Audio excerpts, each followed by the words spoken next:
And tonic. I guess I'll start the night right with a sip. Oh, by the way, I didn't mention this. I have a drink tonight. I have a gin and tonic next to me, which I'll be sipping from time to time. I won't be downing the whole thing. It was not often that Phil drank on stream. However, this proclivity did extend outside of his streams.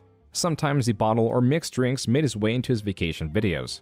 Everything else here, including the gin, which I'll probably drink mixed with that Sprite.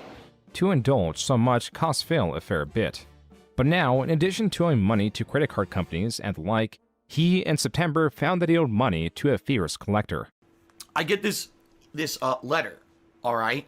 I get this letter, and the letter says, "We suspect that you are doing business in the state of Washington under the name DSP Gaming. Okay? We believe that you need to register and pay state business and occupation taxes. Please answer all of these questions for us." Phil, since he moved to Washington, had not been paying state taxes. He claims the reason behind this is because he continued to list the services of his accountant from Connecticut. To clear the air here, because a lot of people have misconceptions, my tax attorney in the state of Connecticut was a certified public accountant, was a dean of accounting at a college for several years, and was one of the highest accredited guys in the state of Connecticut. This is not some Joe Schmo asshole who I just got. And by the way, I paid this guy thousands of dollars to do my taxes, all right? I think the most he ever charged me was like over $1,500 one year to do my taxes properly. The importance of this is now Phil was claiming to owe state taxes since 2014, stacking yet another reason why 2017 was the year that finally doomed Phil financially. But at least he wasn't bankrupt. The grander and more dramatic reveal this year was of his new girlfriend. Yet the reveal photos only show the back of her head. Phil, to be able to hide a relationship for this long was surprising. A reason for only showing the back of her head was that Phil was slowly starting to separate his personal and online life, meaning that there will no longer be condo tours or virtually any videos outside of his office, save for a few additional DSP Trizit videos like his attempt to recreate the virality of his Axe body scrubber video. This could only be beneficial. It wouldn't allow viewers to analyze his new purchases, his eating habits, anything that can be used against him, or even the people around him. Keeping Kat anonymous was likely Phil's attempt to protect her, though it did have its weakness and was immediately exploited. So they fabricate this story that I hired an escort to come visit me during my Christmas break. I paid her thousands of dollars, or owe her thousands of dollars, apparently. I don't even know what the full story is because I'm not really following it. Well, true to her word, Kimberly did know where to release that information too. Over on the forum, Kiwi Farms, a mysterious woman shows up to elaborate on what's going on. In December 2017, a mysterious woman claiming to be a high-end escort with a history with Phil was claiming that Phil had not paid her, and if she did not receive the money owed, then she would release all the details of the event. And so she did.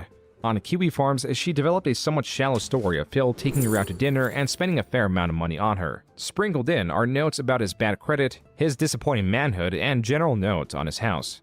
This reads as too good to be true, as it's hitting the notes that want to be heard, while simultaneously not providing evidence outside of a testimony. The Kiwi Farms users were highly skeptical, but even so were enjoying the chaos this person was causing. But day after day of not providing a single piece of evidence and users finding strange inconsistencies in her story, it was clear that the pieces were not fitting. It was only after users discovered that the images were not of this person's origin that she comes out and says she was hacked.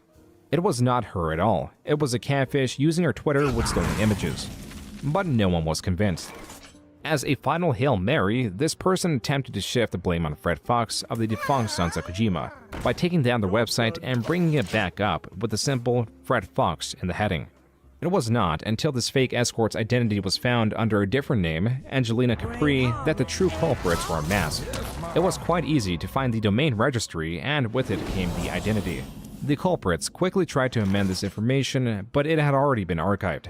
The original registry had their full name, address, phone number, and their email. This gave the Kiwi Farms users everything they needed, and soon the culprits were fully doxxed, including their cat.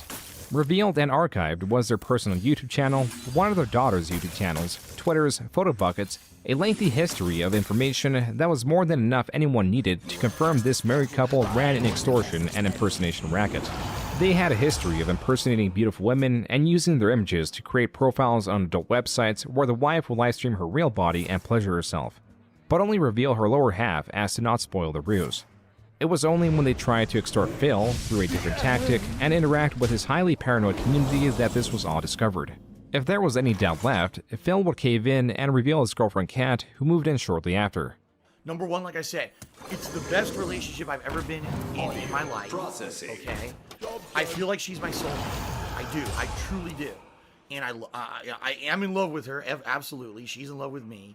And if she were to move in, number one, she has a job that she, can probably find a job out here similar or whatever and make income to help immediately. Number two, cooking and everything, helping with the responsibilities of the house so I can get back to how I was. And cook Kat did. The pair seemed well off. Even if Kat did appear awkward and uninteractive on stream, her uncombativeness was welcome. Where this Kat reveal caused relief, the next Kat reveal only brought frustration. What Phil was currently revealing was a sponsorship from OP Seats. The same day Phil revealed it, OP Seats terminated their contract with Phil due to the backlash they were getting. So let's talk, because I want to tell you the full story of how I basically obtained sponsorship. And then all of a sudden, because of the actions of trolls, the sponsorship is now gone, okay? Even so, in February, Phil procured a different sponsor but remained with a similar product of a gaming chair. Gaming chairs across the board are disreputable for their style of function. That was not the only reason SpawnSeats, the sponsor of Phil, was getting backlash. As it was discovered, this new company was not really a company at all. It was a person drop-shipping cheap gaming chairs with an inflated price. So not only did this new sponsorship fall through, the company attached to it failed along with it. Phil was hardly sympathetic. Fact of the matter is, folks, it doesn't really affect me because guess what? I mean, I got the chair. I got the chair already. That's why I didn't do a lick of promotion until I got the chair. And I talked to the guy up front about this, the possibility of nasty shit happening. And he said, no, I understand. Don't worry, we'll put up with it. It is what it is, guys.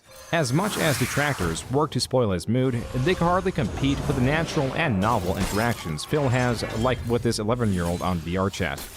Can we please go in the waiting room? Sure, where is the waiting room? Right behind you, idiot. You click on that.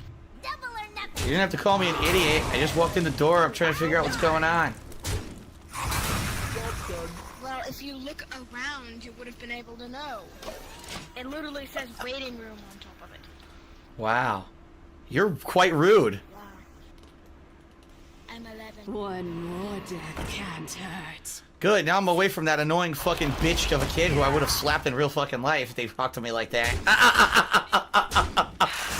I would have fucking pimp slapped that shit out of that. One more death can't This Pokemon-themed pixel art was made to commemorate the occasion. These small moments carried Phil's live streams for 2018. Nothing individually significant happening, but enough happening to remind the internet of his existence.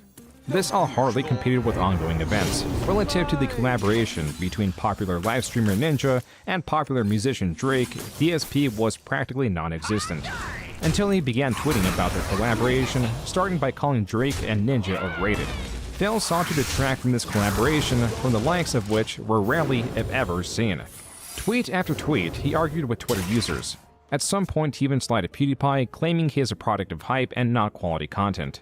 Either these interactions struck a chord, or Phil was just in many prominent content creators' minds as, in not-so-quick succession, they took their turns mocking Phil.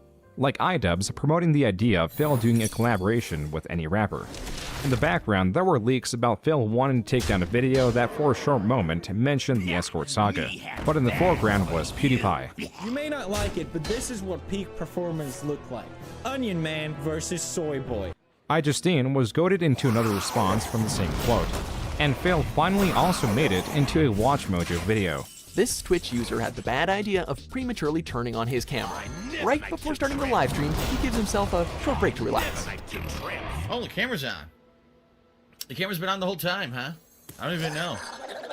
There was a renaissance of sorts in ways creators were able to make Phil entertaining. Few as creative as L Crimson King. This fucking piece of shit, this disc, you see this fucking piece of garbage disc? Fuck it. It's gonna stay back there forever. I'm never fucking picking it up again. Don't ever ask me to play that fucking game again. That's the worst fucking game. That game is way worse than Revolution 60. Seriously. Behind you, idiot. You click on that. You didn't have to call me an idiot. I just walked in the door. I'm trying to figure out what's going on. This video would be honored by the creation of its own snore compilation. This emphasis on creative ways to mock Phil made the latter half of 2018 appear creatively bankrupt in comparison. In the same vein, Phil was also suffering from his own potential bankruptcy.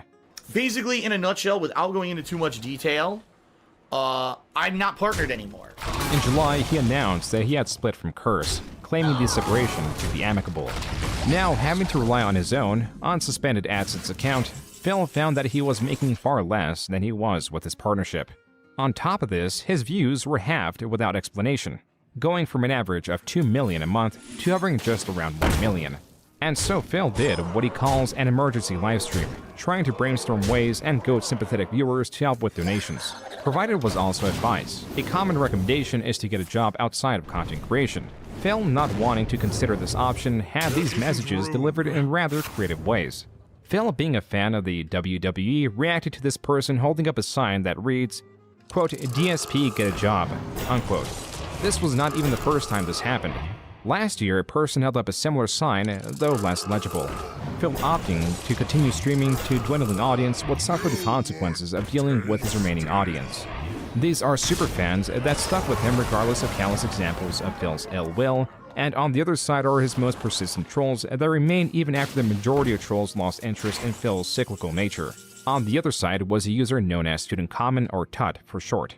They came in donating thousands of dollars, but also used the money they donated as leverage, as they could circumvent what will get a normal person banned simply because of their influence. But even TUT pushed this beyond what Phil could endure. After creating much unwanted attention for Phil and Phil pushing back, TUT threatened to charge back the money he donated. A chargeback is when someone donates money, gets the desired effect of having the streamer read their message, and then, in a later date, petitions PayPal or whatever financial medium they're using to get their money back. This is done by stating that the money was fraudulently sent or by other dishonest means.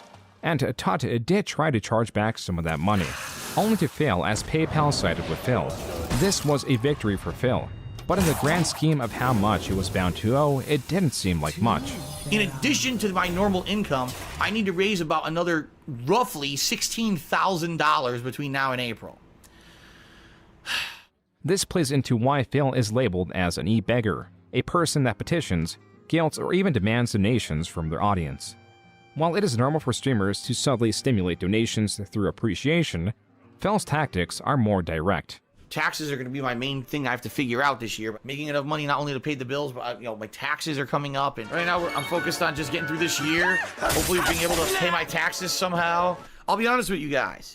Yeah, taxes are always something that are on my mind. I've got tax payments due.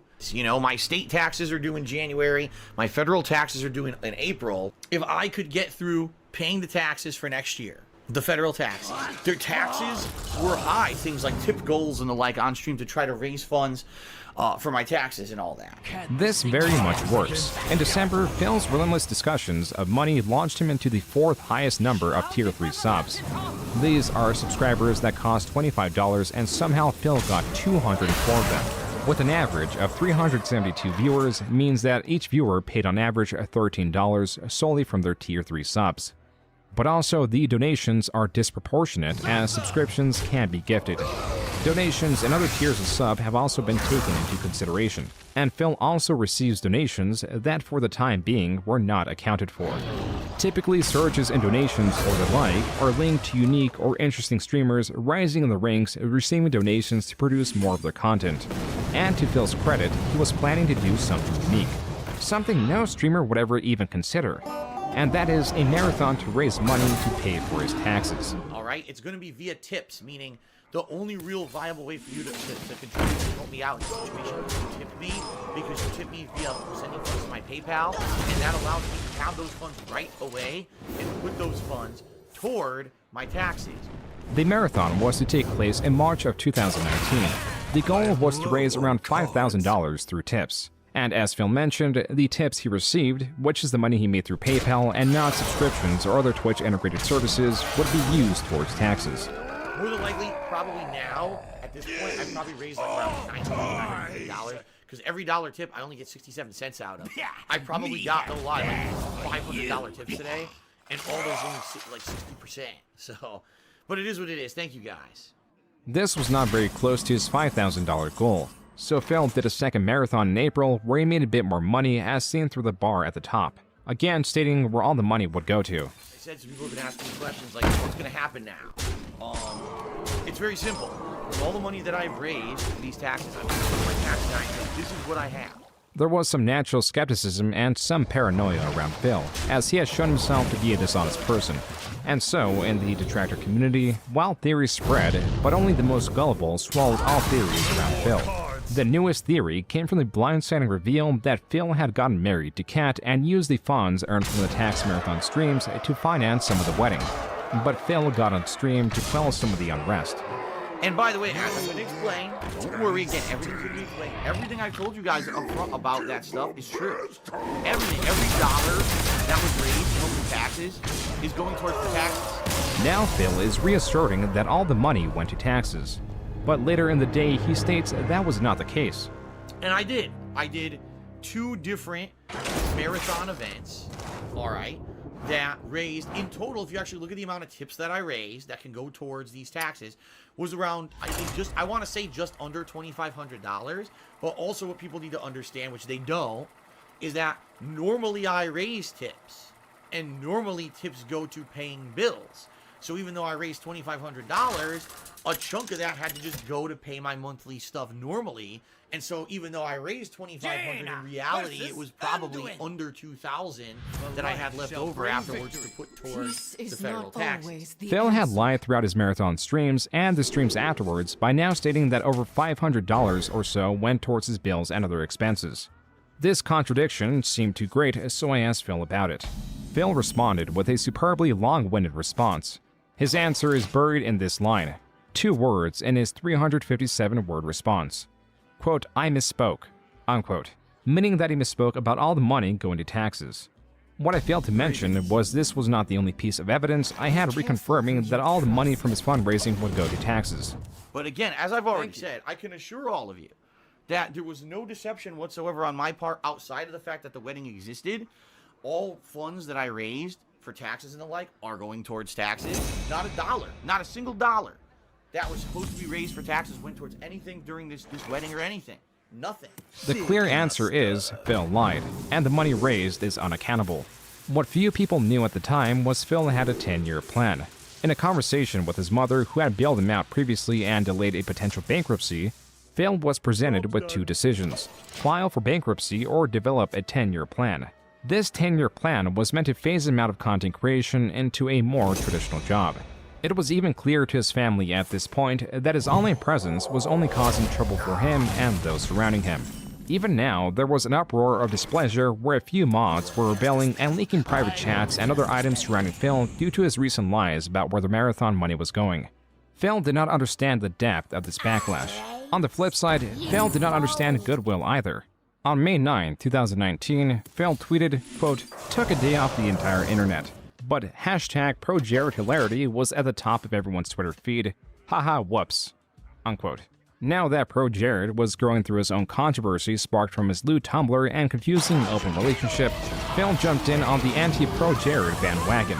After this resoundingly successful tweet, Phil went on a stream chat and simultaneously downplayed and exaggerated the success of the tweet. By the 11th, Phil was so confident that this tweet was bringing him the goodwill of the internet that he made this. The reason I'm doing this is because in the past couple of days, the internet at large has finally kind of turned an eye to me for the first time in a major way in a long time, in an actual positive light. This video is titled DSP Tries It, Debunking 7 Years of Slander.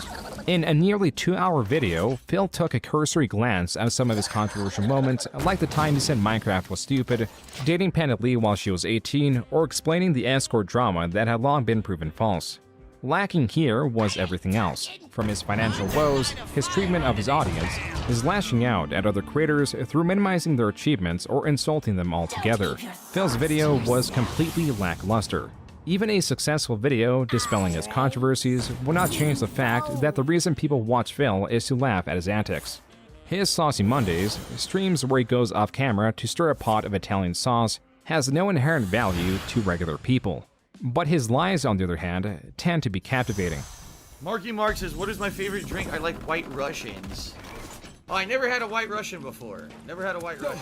What drew viewers' attention now was a reveal stream with a $1,000 goal. Phil promised a big, positive reveal. Users guessed all throughout, none of them hit the mark. Some even thought that the reveal was a new cat, which Phil denied. Finally, the goal was hit, and the positive reveal came. I got someone I'd like you to meet. Come on up here. Come on up here, buddy. Come up here, you want me to pick you up. Someone who actually is not a new addition to the family. Someone who I'm going to introduce you to today, who has been a part of our lives for quite some time, in fact. All right? And it's funny because with all the stuff that we've had to do, we've had to keep a lot of stuff private. Come on up here. Here he is. Ladies and gentlemen, I would like to introduce you to our pet. Phil's reveal was his cat Jasper, but users already guessed the reveal was a new cat.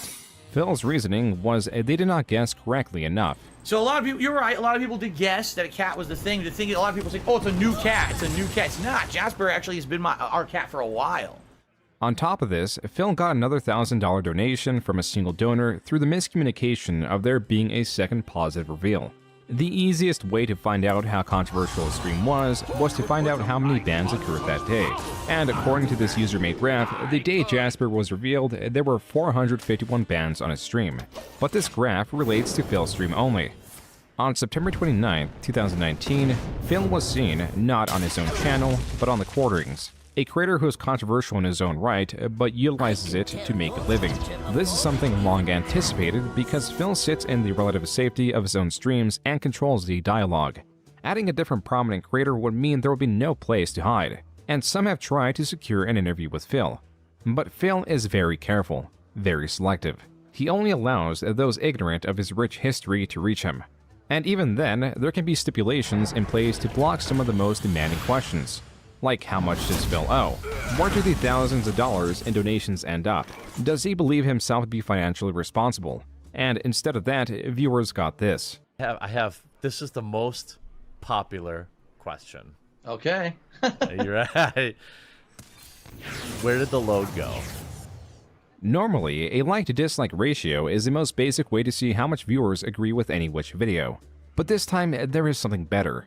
The Quartering softball interview got 90,000 views. These can represent interest in particularly how many care to view it, how many align with the interview. With that in mind, It's a Gundam, a channel that is hardly DSP-centric, covered the interview and broke down how Phil misrepresents himself while going into some of the deeper Phil lore. It's a Gundam's video blew the Quartering's interview out of the water, as not only was it twice as long as expected from an analysis, but it also stands with 1.6 million views. Even then, It's a Gundam willingly skipped over or just summarized much of the Phil lore only pertinent to the interview. Phil's endless list of controversial moments was in the end helping him. Even if Phil acts dastardly, there is so much information needed to understand how all its controversies tie into one another, that virtually anyone not in the detractor community is indifferent to anything non-viral that Phil does. Once a drop in an already overflowing bucket. What also helps Phil are his worst trolls that allow him to misrepresent and discredit the detractor community as a whole. On Kiwi farms, doxings are a common sight, information spread for the sake of harassment. At one point, these were not so common until one individual showed up on the farms, a user that went by Nigel of UKIP. For what would be the next couple of years, this individual will freely dox those in Phil's vortex. It's hard to say how he was doing it. He could have had insider information and somehow used the donor's PayPal information to craft a dox, or simply just searched for usernames across social media websites until he found commonalities, ultimately leading to the dogs of those within the Phil sphere. The only other strange instance of doxing was from a difficult-to-cover story, as the relevant threads where this mass dox was held were expunged. And of course, the Wayback Machine excludes Kiwi Farms. All that is left are recollections and videos that serve of evidence of its existence. Quote, here's a pretty good recap of the entire docu-show. But since the thread itself has apparently been nuked, I'll just add some context and missing details for anyone who wasn't around back then. It was known as the January harvest of 2018. It started because BSV got into a tangle with the nasty on here. Apparently got stupid ugly, families threatened, etc. The KF dog sluts issued an ultimatum to DSP. Admit publicly to your tardians that your main pay whale, BSV, has been saying doing some stupid shit. Which yes, at the time, are where going to drop a super docs at a rate of 1 per day on your The King of Hate farm dwelling redacted. This will begin on X date and continue until you have done this one simple and justified and true thing. Basically just disavow BSV's behavior. Lull unironic Freedom Forum members and Kiwis with trolling accounts over there alike and become tremble with fear. No one is safe, lol. Philip Piss Baby Fuck You Burnell responds by shoving his head in the quicksand. Turbo doxing commences. After like 3 days of this Waco standoff, his terrified forum users go from screaming at Phil to do something to stop this and to a 5-alarm dumpster fire. Standoff continues until Phil's revenue begins tanking a bit. He's now forced to address this matter on air. Does nothing, says nothing he was told to admit. Advises his audience that anything the bad doxing men have done to them is their fault. Not his because they're stupid and they use his forum, lol fair, and have personal shit in their online profiles that anyone can see. Which would have been his one valid argument in all this if it hadn't been tendered in his signature blame-shifting desperation and also contradiction by some other horseshit he said 30 seconds later. The victims of these cyberbullies shoulder all the blame in this, and everyone is stupid because you should just know that any internet presence puts you at risk of, well, everything. NMF and ICD. Docs Harvest continues. Despite having zero leverage, Fatboy gives the infamous 19-hour olive branch speech as a counteroffer to everyone who doesn't dick ride him on the internet. Peaceful coexistence? Okay. No more talking shit from either side? Sound good? 9 seconds later, he resumes talking shit about dirt detractors. No negotiating with terrorists, though. Harvest continues. Harvest got tedious as it quickly became obvious that most of the people that orbit him are boring turbospeds. Minor wheelchair exodus. Harvest ends. Phil advises the internet that this constitutes a hard W for him. Oh, to see the world through the blurry gin goggles of his squinty dead eyes. Phil resumes pushing buttons. Unquote. That was a quick rundown of what was called the January harvest. The user also linked to a longer rundown of 3 videos. The overall runtime of those videos are 4.5 hours. As a reminder, these videos are considered the insignificant parts of Phil's history. The larger portions have longer running history and tie themselves well together. Like at the start of 2020, there were 2 things around Phil being discussed. A bankruptcy, which had its own honorary sign displayed at a WWE pay-per-view event, which is also attached to the theory around a mobile game known as WWE Champions. The bankruptcy is far more forward and clear, and has been a long time coming, with Phil discussing his want to file for bankruptcy through 2019. Only now, in January 2020, was the process underway. But basically, eventually, I sat down and I saw a lawyer and talked to the lawyer, and the lawyer said, you know, with your situation, you know, there's really no way out besides declaring bankruptcy. Like, there's no way. How are you going to get out of not only owing all this debt that you have behind the scenes through credit cards and loans, but now you've got a home that you can't pay for and they're going to foreclose on you. Chances are they're going to sue you. The bankruptcy forms made it into the hands of the detractors. In these dense, lengthy legal forms were revelations that finally, among many other things, put a number on Phil's total debt. The unsecured creditors on page 20 list all of Phil's unsecured claims, so items that had no collateral such as personal loans and credit cards. The page 1 of 7 on the bottom right corner was already hinting at the sheer amount of debt Phil had incurred. The only thing more impactful will be going through all the individual accounts. And so, number 1, $1,100 to an American Express card. Number 2, $6,400 on a different American Express card.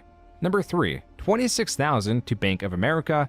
Number 4, $2,700 to BMW of North America. Number 5, $10,700 to a Capital One credit card. Number 6, $14,100 to a Chase credit card. Number 7, $8,500 to a Citibank credit card. Number 8, $13,800 to a different Citibank credit card. Number 9, $15,600 to Citibank. Number 10, $10,000 to a Discover credit card. Number 11, $9,300 to Lenny Club Corporation.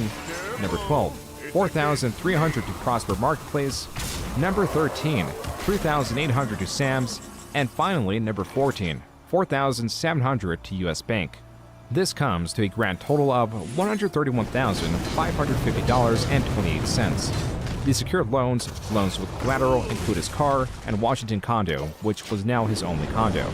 To add to this, on page 19, readers could see Phil still owed over $100,000 on his Connecticut condo, in which he originally purchased for $131,000. This means he was paying the minimum, or if he really wanted to, he could have paid the entire thing off and lived there within just a few years of purchasing it. Instead, he is now here, 11 years later, owing the IRS $15,000, having virtually no credit, being stripped of what little he accrued and being returned back to nothing.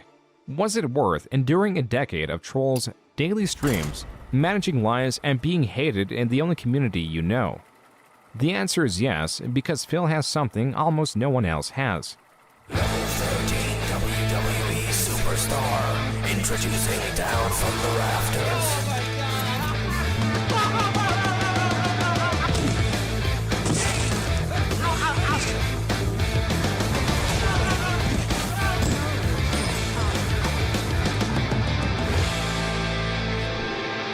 Phil's plights were all worth it because of this Candy Crush, gacha-designed phone game themed around the WWE, known as WWE Champions. It is important to note that Phil has refuted investing into this game to the extent people have claimed. Despite a mountain of very strong evidence, he has room to dismiss it because there is no smoking gun. Phil has a history of playing other mobile games themed around the WWE, and was not shy to spend money on microtransactions to get an advantage. However, on WWE Champions, there is an account that has seen some tremendous climbing in the leaderboards that would be impossible without microtransactions. This account's name was They Call Me DSP. Phil's Twitter handle is also They Call Me DSP. Phil has a history of using that username in other apps like Pokemon Go, and Phil in the past has admitted to playing. WWE Champions is a game that plays a lot like Candy Crush, of all games, or what's the other one, Bejeweled? It plays like those two games with wrestlers, and honestly the game cheats and is not very good, but I just play it because it has wrestlers in it. What detractors seek to prove is that the account They Call Me DSP is indeed Darkside Phil. If they can attach this account to Phil, then that alone proves that Phil spent tens of thousands of dollars on this game. This is where TJ Gamebox comes in, a person that plays the same mobile game. He was dragged into this mess through unscrupulous threats. We're playing WWE Champions, and we're part of a guild called Xena, and the guild, unfortunately, was joined by a person that was named They Call Me DSP. The second that he was in my guild, a lot of people in my guild were threatened to be doxxed by detractors for having him in the guild because they didn't want us to go ahead and give him any prominence in the game. It was clear that detractors were keeping tabs on the They Call Me DSP account, and they were following this account through various guilds, threatening guild members in-game. Other guilds, like TJ's guild, would adhere to the detractor demands and remove They Call Me DSP. It is also important to note that besides Phil claiming that he does not own the account, attempts have been made to reach out to the They Call Me DSP account to see if the owner could somehow prove that they were not DSP. The owner was not cooperative, which gives more fuel to the theory. As for TJ, having some prior knowledge of Phil became interested in this investigation. So I went further into it. I decided to keep track of money, keep track of tabs, keep track of when he's online. When I would find that he was online whenever DSP was offline. And whenever he was online, streaming, that account was offline. The thing is, with higher spenders or those more invested in games, guilds, clans, whatever it may be, drift off their game and use third-party software to communicate with one another. This, in most cases, is Discord, but in other cases it can be apps like WhatsApp, which is primarily used for communication. There is also the Line app, which serves a similar function. And as it so happens, one of the guilds They Call Me DSP joined was using the Line app. When I noticed he joined one of the guilds, there was a part where he could be part of the Line app. It says Line app was used for communication. So I did a little bit of digging and found that if you connected his phone number, because this phone number is public, onto the Line app, it popped up with They Call Me DSP. This is a strong form of verification. You type in your number, then the app sends a message with a code to that number.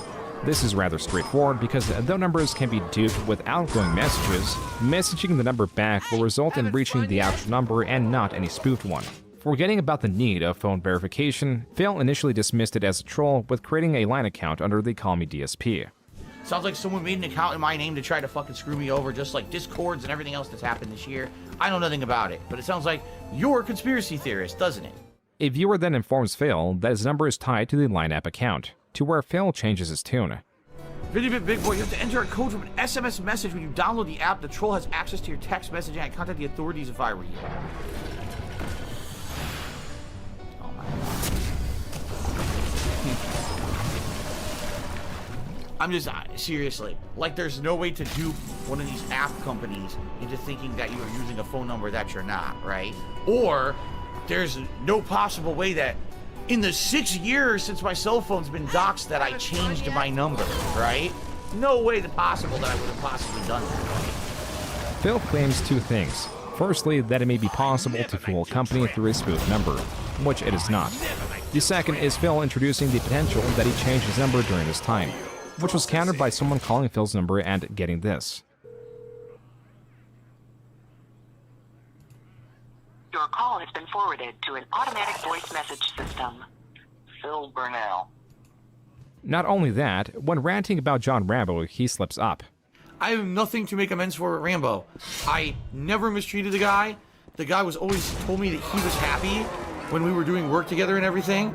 He's the one who cut off contact with me and lied to me saying everything was all right, but then stopped talking to me and then made a negative video about me later.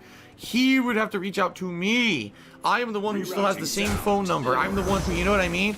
Like, I'm the guy who's still easily reachable. What this proves is Phil has a Line account, and also another item to stack on the massive pile of Phil's lies. But again, Phil could run with the narrative that just because he has a Line account that is also under the Call Me DSP, that doesn't prove that he plays WWE Champions. And so the investigation continues and lands on a different third party, Discord. So I have sources of him joining and being kicked out of my guild. I have sources of him being in another WWE Champions Discord and me talking to him. This is significantly more promising than the Line app, because unlike the Line app, they Call Me DSP's Discord is clearly seen interacting with TJ's guild. And while anyone could choose whatever name they please on Discord, all accounts had to have a unique code attached to them. And thanks to a bot archiving the people that left the Discord, that not only shows the name, but also unique Discord ID, which is 4058. At the time, Phil also had a secret mod Discord, and a rogue mod just happened to leak Phil's unique Discord ID, which was also 4058. Though the numbers are clear, what Phil now relies on is trying to state that the evidence itself is illegitimate. Somehow, one way or another, some image is altered, and of course, they never used Discord for those purposes. The only time I ever used Discord was to chat with people back when I had a partnership with Twitch and stuff like that. I had a contact who I chatted to in Discord.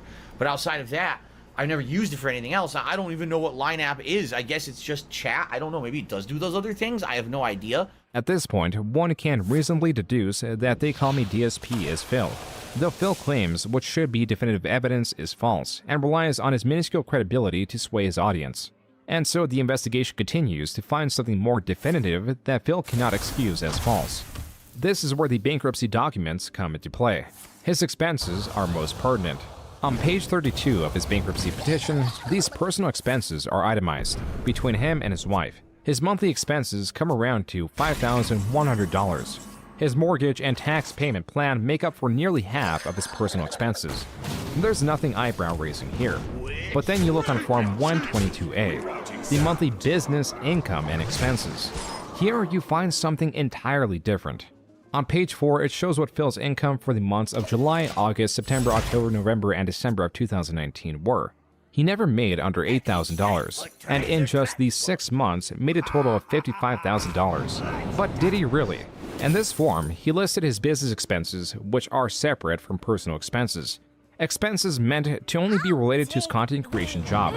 These expenses are $9,000 for the month of July, $5,400 for August, $3,100 for September, $4,400 for October, $4,300 for November, and $4,900 for December.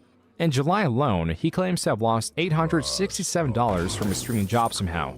And because these do not have to be itemized, as the only purpose of this forum is to make sure you're not making enough money to reasonably pay off your debts, means Phil does not have to explain how a job, with virtually no overhead, where at most his expenses should be limited to purchasing games, is costing thousands of dollars a month. What's more, on his bankruptcy petition on page 14 of 50, he claims to only have $1,500 in business assets. So as the courts would see it, these expenses would have to go into services. It is understood that Phil doesn't pay his mods. On the contrary, his mods pay him. He asks viewers to pay for his games. He doesn't use any services for his business that would charge those thousands of dollars. And so this leaves many to believe this is how Phil hides his WWE Champions transactions, labeling them as business expenses. Which, if Phil can play to the government's ignorance of his content creation job so long as they see it as profitable, then perhaps Phil can also do this on his taxes. And so, what does Phil have in response to these official documents? When I asked him, quote, "Do you believe it's incorrect/possible that you spent solely that much on your business for those months?" He responded with, "It's not just possible, it's true. That's what my attorney submitted, and that's what was reviewed and approved in the bankruptcy case. But specifics I can never talk about because 1, I didn't do those calculations. The attorney did, so I honestly have no idea what they actually include. And number 2, I wouldn't publicly talk about any expenses, personal or business-wise regardless. It's literally nobody's business besides the bankruptcy court." Unquote. Phil refused to itemize his expenses, citing both his ignorance of them and the privacy around them.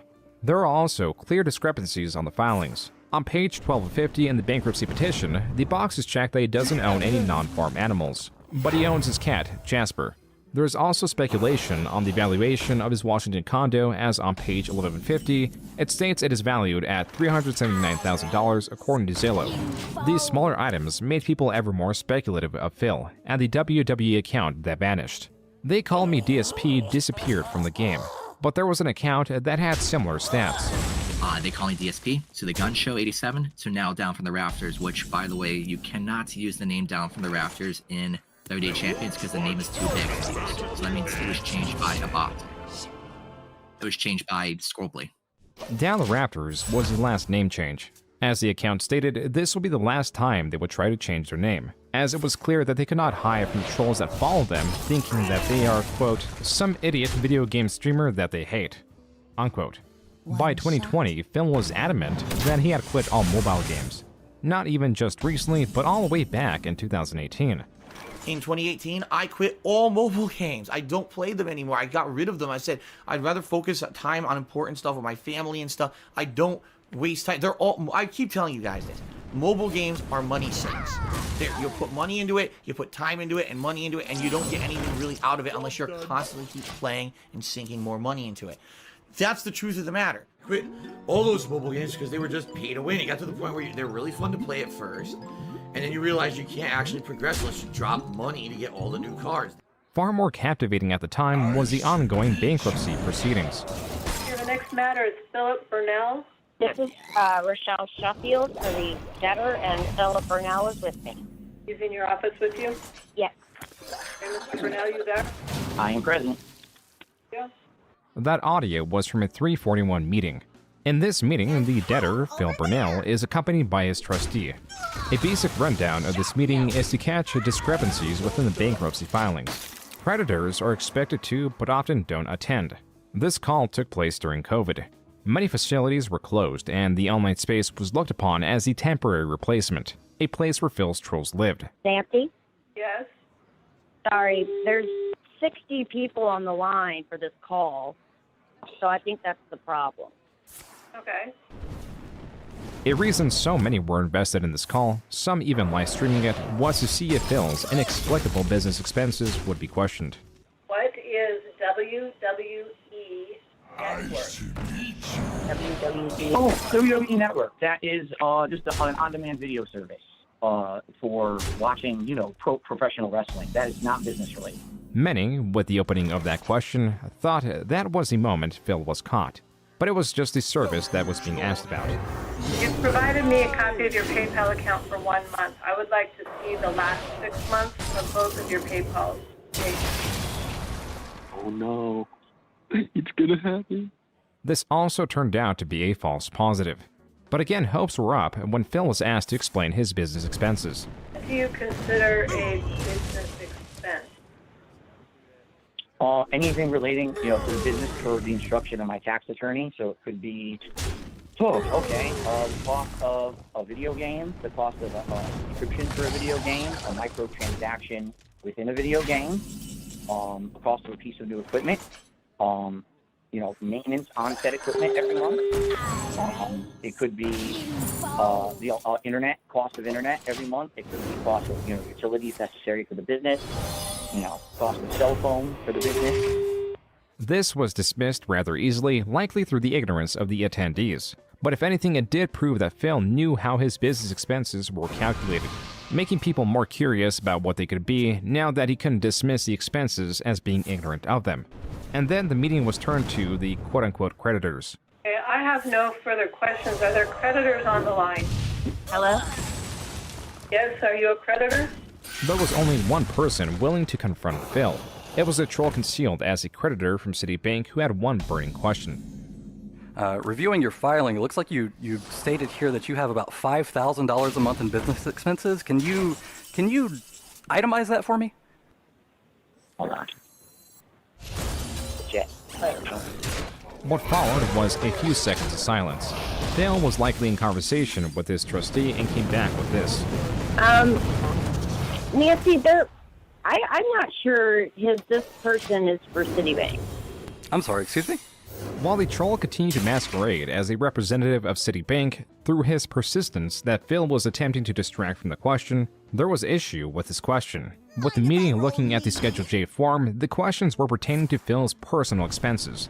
This is a personal bankruptcy. His business was only glanced over, with the attendees satisfied with Phil's, as they saw it, esoteric explanations. And so they referred him to his personal expenses, which were already broken down. Not too long after the meeting ended, with just one more outburst from a troll. Why am I poisoned? Why am I toxic? This meeting, in terms of wanting to expose Phil, was a failure. Phil's bankruptcy case was closed, and he surrendered his... The snorting is blamed on what DSP claims is a post-nasal drip. Into this mess through unscrupulous threats. We're playing WWE champions. Itemize that for me?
I don't need t-shirts. What followed was a few seconds of silence. Phil was likely in conversation with his trustee and came back with this. Nancy, I'm not sure this person is for Citibank. I'm sorry, excuse me? While the troll continued to masquerade as a representative of Citibank, through his persistence that Phil was attempting to distract from the question, there was issue with his question. With the meeting looking at the Schedule J form, the questions were pertaining to Phil's personal expenses. This is a personal bankruptcy. His business was only glanced over, with the attendees satisfied with Phil's as a solid, esoteric explanations. And so they referred him to his personal expenses, which were already broken down. Not too long after the meeting ended, with just one more outburst from a troll. Why am I poisoned? Why am I toxic? This meeting, in terms of wanting to expose Phil, was a failure. Phil's bankruptcy case was closed, and he surrendered his Connecticut condo and remained streaming. Though it did show there was an additional consequence of Phil's long-standing internet presence and infamy. The children that may have watched him in 2010 and grew to hate him over time have aged and become adults who are more proficient in all things, like trolling and archiving. Archiving, like creating graphs meant to keep track of Phil's expenses. This, compared to future archiving methods, made these appear rudimentary. Even so, the visualization of this data makes it clear-cut that Phil's earnings are on the rise. It was long thought that his channel would fade out, but year after year it's been persistent. This is where a different archiving tool helps. PigPigGo is a website that scours Phil's massive catalog of tens of thousands of videos. The way it works is you put in a phrase. This searches Phil's YouTube transcripts and lists them in order by date. You can also search within a specific date and visualize the usage of a word through the trend option. And if we type invest with a space on both sides, that way we don't get words like investment or vested, we get results relating only to the word vest. This word was not just used for demonstration, but also because this article of clothing correlates with Phil's surge of earnings. And now let's talk a little bit about the Hyde character. I mean, come on. People are saying, I should look for the vest? Oh my god. I'll go look very quickly. I know exactly where it would be in my front closet if I still have it. I don't think I have it, but I'll go check quickly. I'll be right back.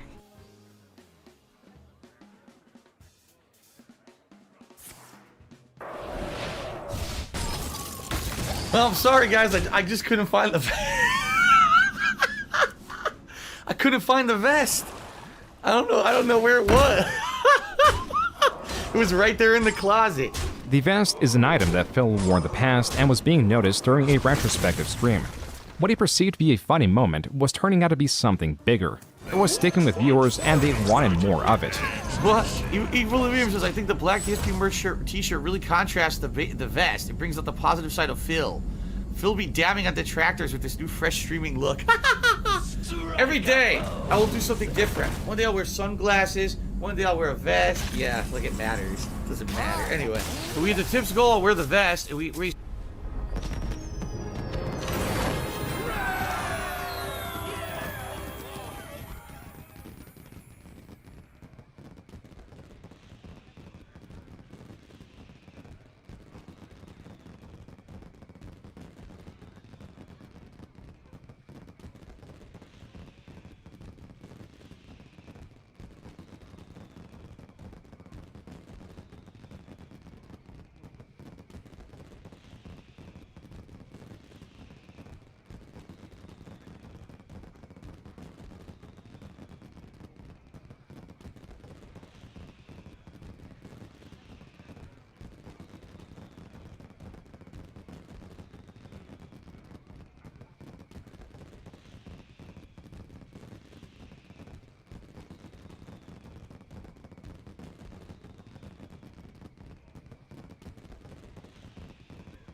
$200, I'll wear the vest and the cowboy hat. If we raise $1,000 in the next hour on my Minecraft stream, I will hop on one foot and sing Kumbaya while I'm wearing the vest and the cowboy hat. How about that? See how stupid this shit is? The thing is, I'm not kidding you. They're like Twitch streamers that this is what happens and this is what they do. And they make the money too. Like, it's insane. Like, wow. They just pull stunts constantly on a stream, and people will toss money their way for pulling a crazy stunt. As combative as Phil was with wearing the vest for jest, the continued request to wear it and the potential of earnings was too great, and he began to cave in. Yes, I will tell you guys, I will put on the vest if we hit the tips goal for tonight. There you go. It seems to be a new running thing that people want me to put on the vest, so. Even though he caved in this one time, he wanted to be straightforward that this wouldn't be a common occurrence. We're not incentivizing those things all the time. It was something silly the other night. Someone joked and said, would I put on the vest for a certain tip? And I said, if we hit the tips goal tonight, I'll put on the vest. And then we hit the tips goal. So I put on the vest, just to be silly. But it's not going to be something that happens every day. If only Phil knew how wrong he was. Thank you very much. You have just pushed us over. That gives us to $106 in tips. We have reached vest streak number 13. We're on an unprecedented 16 vest streak. We're on a 20 vest streak. Now we're up to 63. We're currently at vest streak 96. Gents, we continue with a 126 vest streak. We are very closely approaching the 150 vest streak. We're at 138 right now, guys. That means we've hit the tips goal 138 straight streams. Holy shit, thank you guys. What Phil's audience concocted was his easiest way to make money yet.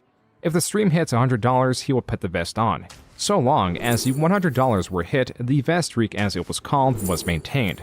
This made certain that Phil was making at least $100 during the streak. Phil also added additional articles of clothing that could be worn for increased donations. As to double down on the success, Phil even began selling merchandise celebrating the vest. Guys, FYI, I'm only streaming for 10 minutes unless this continues longer than 10 minutes, which it might, but I'm only streaming for about another 10 minutes, so no lie, unless we hit the tips goal within about 10 minutes, this is the end of the vest streak. It's going to end at 179. Albert Aponte took $29.30. So ladies and gentlemen, thanks to Alfred tonight, we have reached the tips goal. The vest streak almost ended in the month of July. Phil expressed his concern of it both in and outside the stream. I can't go late. I wasn't kidding. Like, I'm done. The game is over, and it looks like the vest streak's over. So, I don't know why people were, like, the people were holding tips or whatever tonight. On September 8th, Phil had made just $13.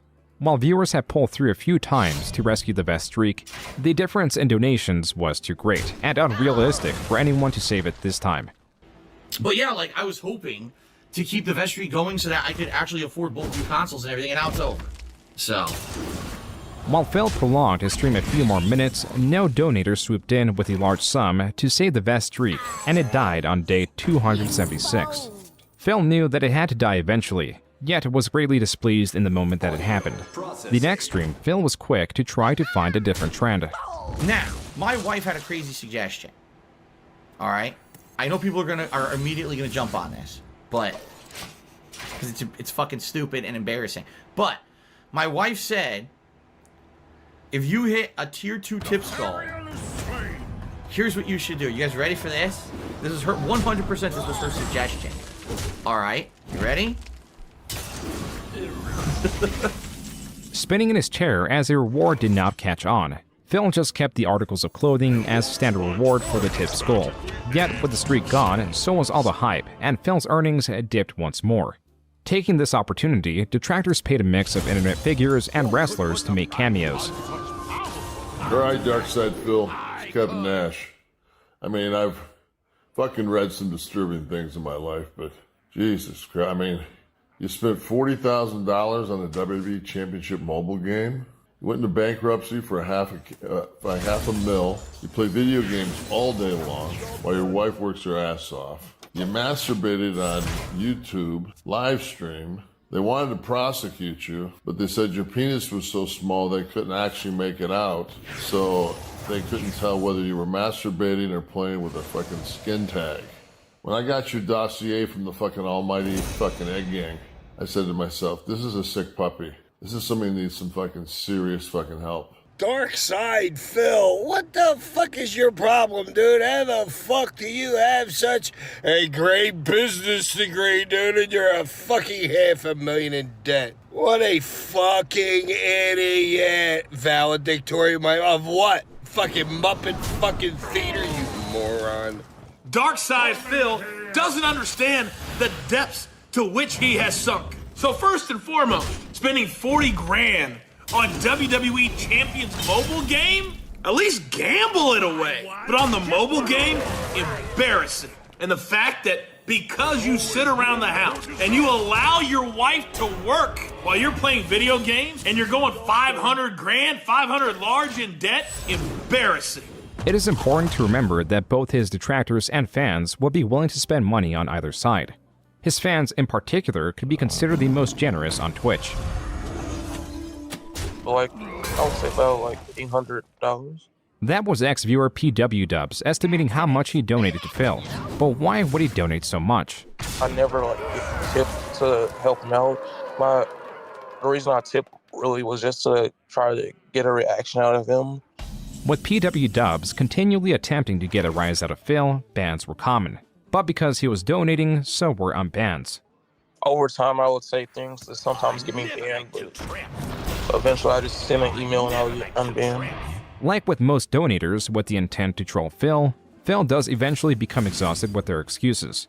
This back and forth through email got to the point that PW Dubs was arguing that he lived in Texas. Phil kept refuting that he did, so unprompted, PW Dubs does this. I was trying to do like a gotcha moment, like when I sent him the email saying I do live in Texas, like there's proof that I live in Texas. PW Dubs sent Phil an image of his driver's license, where he self-centered certain sections himself with scribbles of black lines through MS Paint. Censored was his face, the expiry date, street address, and license ID. What Phil then did was post this email to a secret moderator Discord that included about 11 other members, remarking, quote, I mean Jesus, why are we even at this point? I don't want to card my fucking screen chatters, unquote. The few moderators that responded shared in this confusing sentiment. But Phil posting this license, even though it was somewhat censored through PW Dubs, meant that he had doxed him. Phil had revealed his private information, though it was only to a small, uninterested group. With this information, a rat, well, more so a mouse, took note of Phil's transgression. This rogue mod, known as Anonymous or Anony for short, was in talks with Kiwi Farm members to verify themselves and leak both the secret Discord chat logs and prove Phil had doxed PW Dubs. But Phil was catching on. Now in 2021, this came to a head in mid-March. Like the Anonymous, they had the power in like Twitch chats to like change the title of his stream. So they like changed the title of when Phil was streaming, he changed the title to Darkside Phil leaks. Darkside Phil docs PW Dubs. He made that the title. Following this, and Anonymous's departure, Phil had to defend his doxing of PW Dubs and his secret Discord.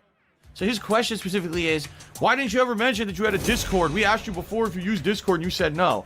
Because it has nothing to do with anyone watching the stream. The doxing, the Discord, and his treatment of Anonymous made its way to Reddit, where it was fast to gain traction.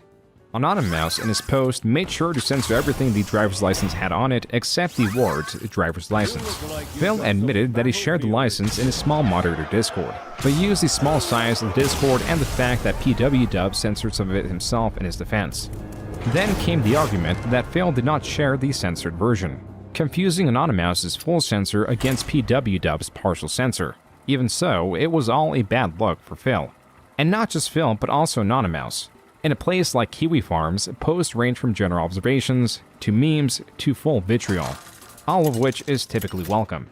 To step foot in this space is to realize that everyone is a potential target. All elements of you can be criticized and brought forward for the sake of entertainment. Anonymous was no exception. Nigel UKIP was set on giving Anonymous a proper welcome by making fun of his appearance and his launch of his streaming career. This comes with the perspective some detractors across several communities hold that earning revenue online, while existing in proximity to detractors, is a sin. As some view Phil and other streamers like Wings of Redemption as chronic e-beggars who are constantly unappreciative of fan support and money. though most won't care and are just there for the entertainment. And when Baby Anonymous' alternative fur baby fetish Twitter was noticed, that's all they got. The contents of this Twitter are highly disturbing and for that reason cannot and should not be shown. Diaper photos. That was a crazy situation. They had like it was on stream petitioning his audience for even more money to cover his bills and mortgage, which without the added pressure of the debts he used to have means that he already had enough at this point with the over $5,000 he raised. By the 14th of May, he made another $5,000. The total between April 22nd and May 14th was $10,252. Someone approached Phil with this information, which he dismissed. To make matters more interesting, Phil did end up getting paid the money owed from Twitch and framed this as, quote, just enough to get me through the next week, unquote. This vagueness will no longer fly. On top of this, Phil admits, even though he claims to be perpetually financially destabilized, he doesn't know or keep track of his finances. I don't know. I'm not really tracking all this stuff. I'm just not. I'm not going to track all this financially and see every day what I'm making is ridiculous. Detractors were making memes, especially as Phil's unappreciative nature became ever more grating to them. Tips were really slow after pre-stream. No, tips were good until the break. Since I came back from break, there's been 0 contributions. 0. Yeah, because I guess people don't allow a streamer to take a break, because I have to, shit and piss and maybe get out of this chair for 20 minutes so that I don't get blood clots, but not acceptable apparently in modern day. Take a break, fuck it. Reactions in chat differ from Phil's whining. Some feel guilty for not hitting the tips goal of $150, while others remark that $136 is already a sizable amount. What stayed true was Phil was growing ever more frustrated during this time. Alright, well, we're gonna end it here. It's platinum vest. I'll put the vest on. Fine, I'll sweat. I'll sweat disgustingly. Since I'm about to sweat disgustingly on the stream because I'm wearing this vest, alright? It would be nice if we could hit the tips goal today. I'm just saying. We got about 45 minutes left on today's stream. It would be very nice since I'm about to sweat profusely for 45 minutes if we could hit the tips goal. I would really appreciate that. Alright, I'm just saying. Sonic Hat Defense Force tipped me $1.30. He says, don't you think you're being oblique? $150 for suffering a few hours sounds fine to me. That's because you're stupid. Seriously, that's because you're stupid. If you don't understand that sitting in this office and sweating profusely, being incredibly unhealthy and uncomfortable to make a few bucks is a bad thing, you're an asshole. And I mean that. How dumb can you be?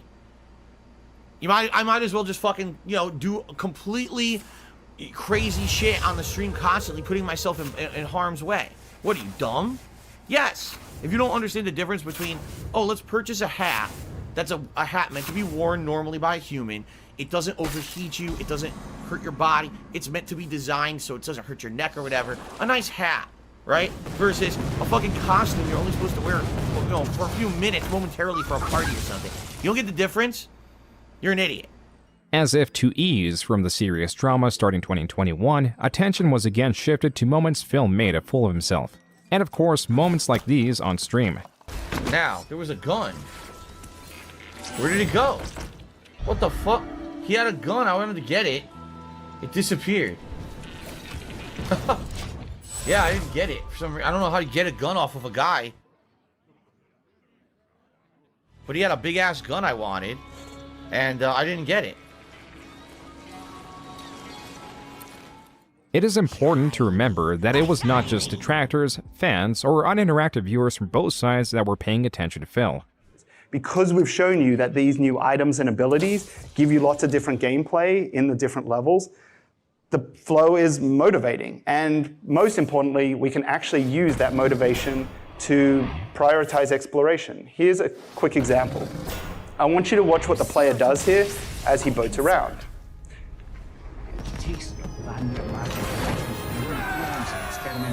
We're back. Levels of depravity. The top 3 comments on this video read, quote, the unstoppable force of nature that is DSP single-handedly making the gaming industry worse by simply playing games. You live in a timeline where DSP has game companies making games catering to him. What a horrible time to live in where DSP is the standard audience games are aimed at. Unquote. During this entire time, his finances were still being tracked. However, for one person, this was not enough, and they decided to take matters into their own hands. It's never good enough for these crazy conspiracy theorist nut jobs who want to hurt me, and now they've taken it too far. It's one thing just literally saying, okay, here's conspiracies about Phil. It's another thing committing federal crimes against me.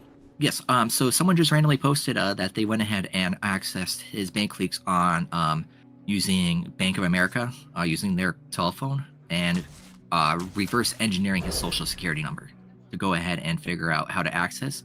And Bank of America has an option where you can go ahead and repeat the last 10 transactions. He did that about 500 times. This is to the point of now major repercussions. And I hope people understand that. Anyone who's talking about this, not knowing fully what they're saying is true or not, guess what? You're part of the problem and you're part of the issue, and you are going to be held accountable too. It's just that simple. You're part of it now. You're actually passing around stuff that should not be passed around, and you're going to be in trouble just as well. So, this event would be known as the bank leaks. Charted, graphed, and described to the best of the user's abilities, the information from the bank leaks was added to the tips tracker as a separate page. Phil's supposed transactions from March 3rd, 2020 to September 17th, 2021, the day the user supposedly accessed Phil's account, are now archived for everyone to see. Over the last week, it has come to my attention and my knowledge finally that I have been subject to the crime of identity theft, a federal crime, by the way. I got a notification via email about someone messing around in one of my accounts, which then led me to research it and find out that, this was happening. At this same time, Phil gets a notification that someone has stolen his identity right at the same time the bank leaks come out and possibly trigger a failsafe. But due to Phil's own web of lies, Phil is walking a very, very thin tightrope. The reason becomes clear why Phil cannot right out admit that someone accessed his bank account. On several occasions, there are transactions that are only labeled as PayPal. Some only labeled Apple iTunes. They happen with such frequency, back to back to back, that it immediately becomes suspicious. And more importantly, they are all the exact same amounts. Several transactions of $11, $16.51, and $110.09. If you deduct the Washington sales tax from these, you get a more rounded number. The $110.09 becomes $99.99, and the $11 becomes $9.99. This can be easily correlated with the packages available on WWE Champions. These in the pie charts are labeled as microtransactions and make up around 1/4 in his spendings. In these 18 months, Phil spent around $44,000 on microtransactions. These are not the only purchases, which shows his dysfunctional nature. In September 2020 alone, the month the vet streak ended, he spent $258 on alcohol. These are all reasons why Phil cannot state his bank account was accessed, because it would simultaneously prove that he is an alcoholic with a gambling addiction, and that his many emergency streams were only for the sake of raising money for microtransactions. Another layer of this is that Phil, if the bank leaks were fake, could easily disprove them. But the correlation between the bank leaks and his purchases are so tight, it seems he is unable to do so. So what he has done was just ignore it altogether. There is no way out of this one without a strong explanation, which Phil cannot muster. This was not even the wildest thing that came out in proximity of Phil this year. But there is one streamer that, forgot to turn off the camera. Yeah. Do you know, have you seen that one? Well, I know of one. I dare not say the name. Nah, he doesn't deserve attention. He's a piece of shit. Yeah. It was not PewDiePie referencing Phil, it was this post on Kiwi Farms. Quote, "Let me preface with this. I know I'm a degenerate, but curiosity got the better of me and I ended up seeing Officer Sanders IRL. I think I may be traumatized. The autism was just that bad. I got a room which I told her she could stay the night in, so she brought her hobo pack. She had a panic attack shortly after, so we had to talk for an hour to bring her down. Out of nowhere, she started talking about her sister and brought up one Phil Brunel. She had a container of Kool-Aid mix, so she added some to a bottle of water and was drinking from it. But for some reason, she thought it would be a good idea to add it to her bath and ended up trashing the bathtub. She splashed it on herself so it stained her skin. She did it to create content for OnlyFans, which should be up. Jesus. She then smoked some dink, we did stuff, and that was that. I need to reevaluate my life choices." Unquote. If it weren't for the pictures, this would be seldom believable. But as evidence was brought forth, it was clear that a troll had slept with Phil's sister-in-law. This really only scratches the surface of the rabbit hole pertaining to Phil's extended family. As for Phil himself, by 2022, he had survived many generations of YouTube and was being exposed to the newest generation of users and creators. A type of these creators fall under the category of virtual YouTubers, or VTubers for short. They are notable for their cutesy anime avatars. The juxtaposition between their and Phil's persona makes for an interesting watch. I'm here, we're gonna name Phil! Yay, let's name him! The Phil? Christian begins. You can look up at you like, huh? Heck yeah. You are now Phil, and you fill one... Phil fills one purpose! It sure does. It sure does. I have some gold nuggets, but they're not like ingots or anything, so we can't really actually use them. This chance happening of VTuber Gura naming a random NPC Phil is phenomenal for many reasons. To start, the NPC she named is a piglet. Phil's derisive nickname is Pig Roach. Both of them are known to snort. Gura also has a piglin trapped in a cage, which is a rather insulting position to be in. The in-game purpose of trapping this NPC is to utilize a mechanic that allows players to exchange gold ingots for random items from the piglin. The piglin will also attack you if you are not wearing a gold item. This greed and desire for gold from the NPC is just another reason this chance occurrence is remarkable. I'm gonna get gold out of you, Phil. I'm gonna get all types of goodies out of you, Phil. It is also standard that VTubers, unlike any other content creator, mock Phil. I think it's a good old DSP, the guy who can't complete a game.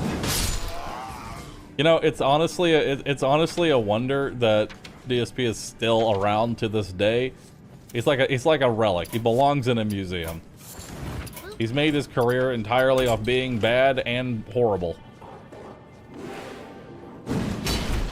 Which, I'm gonna be honest, at this point, I literally can't tell if it's an act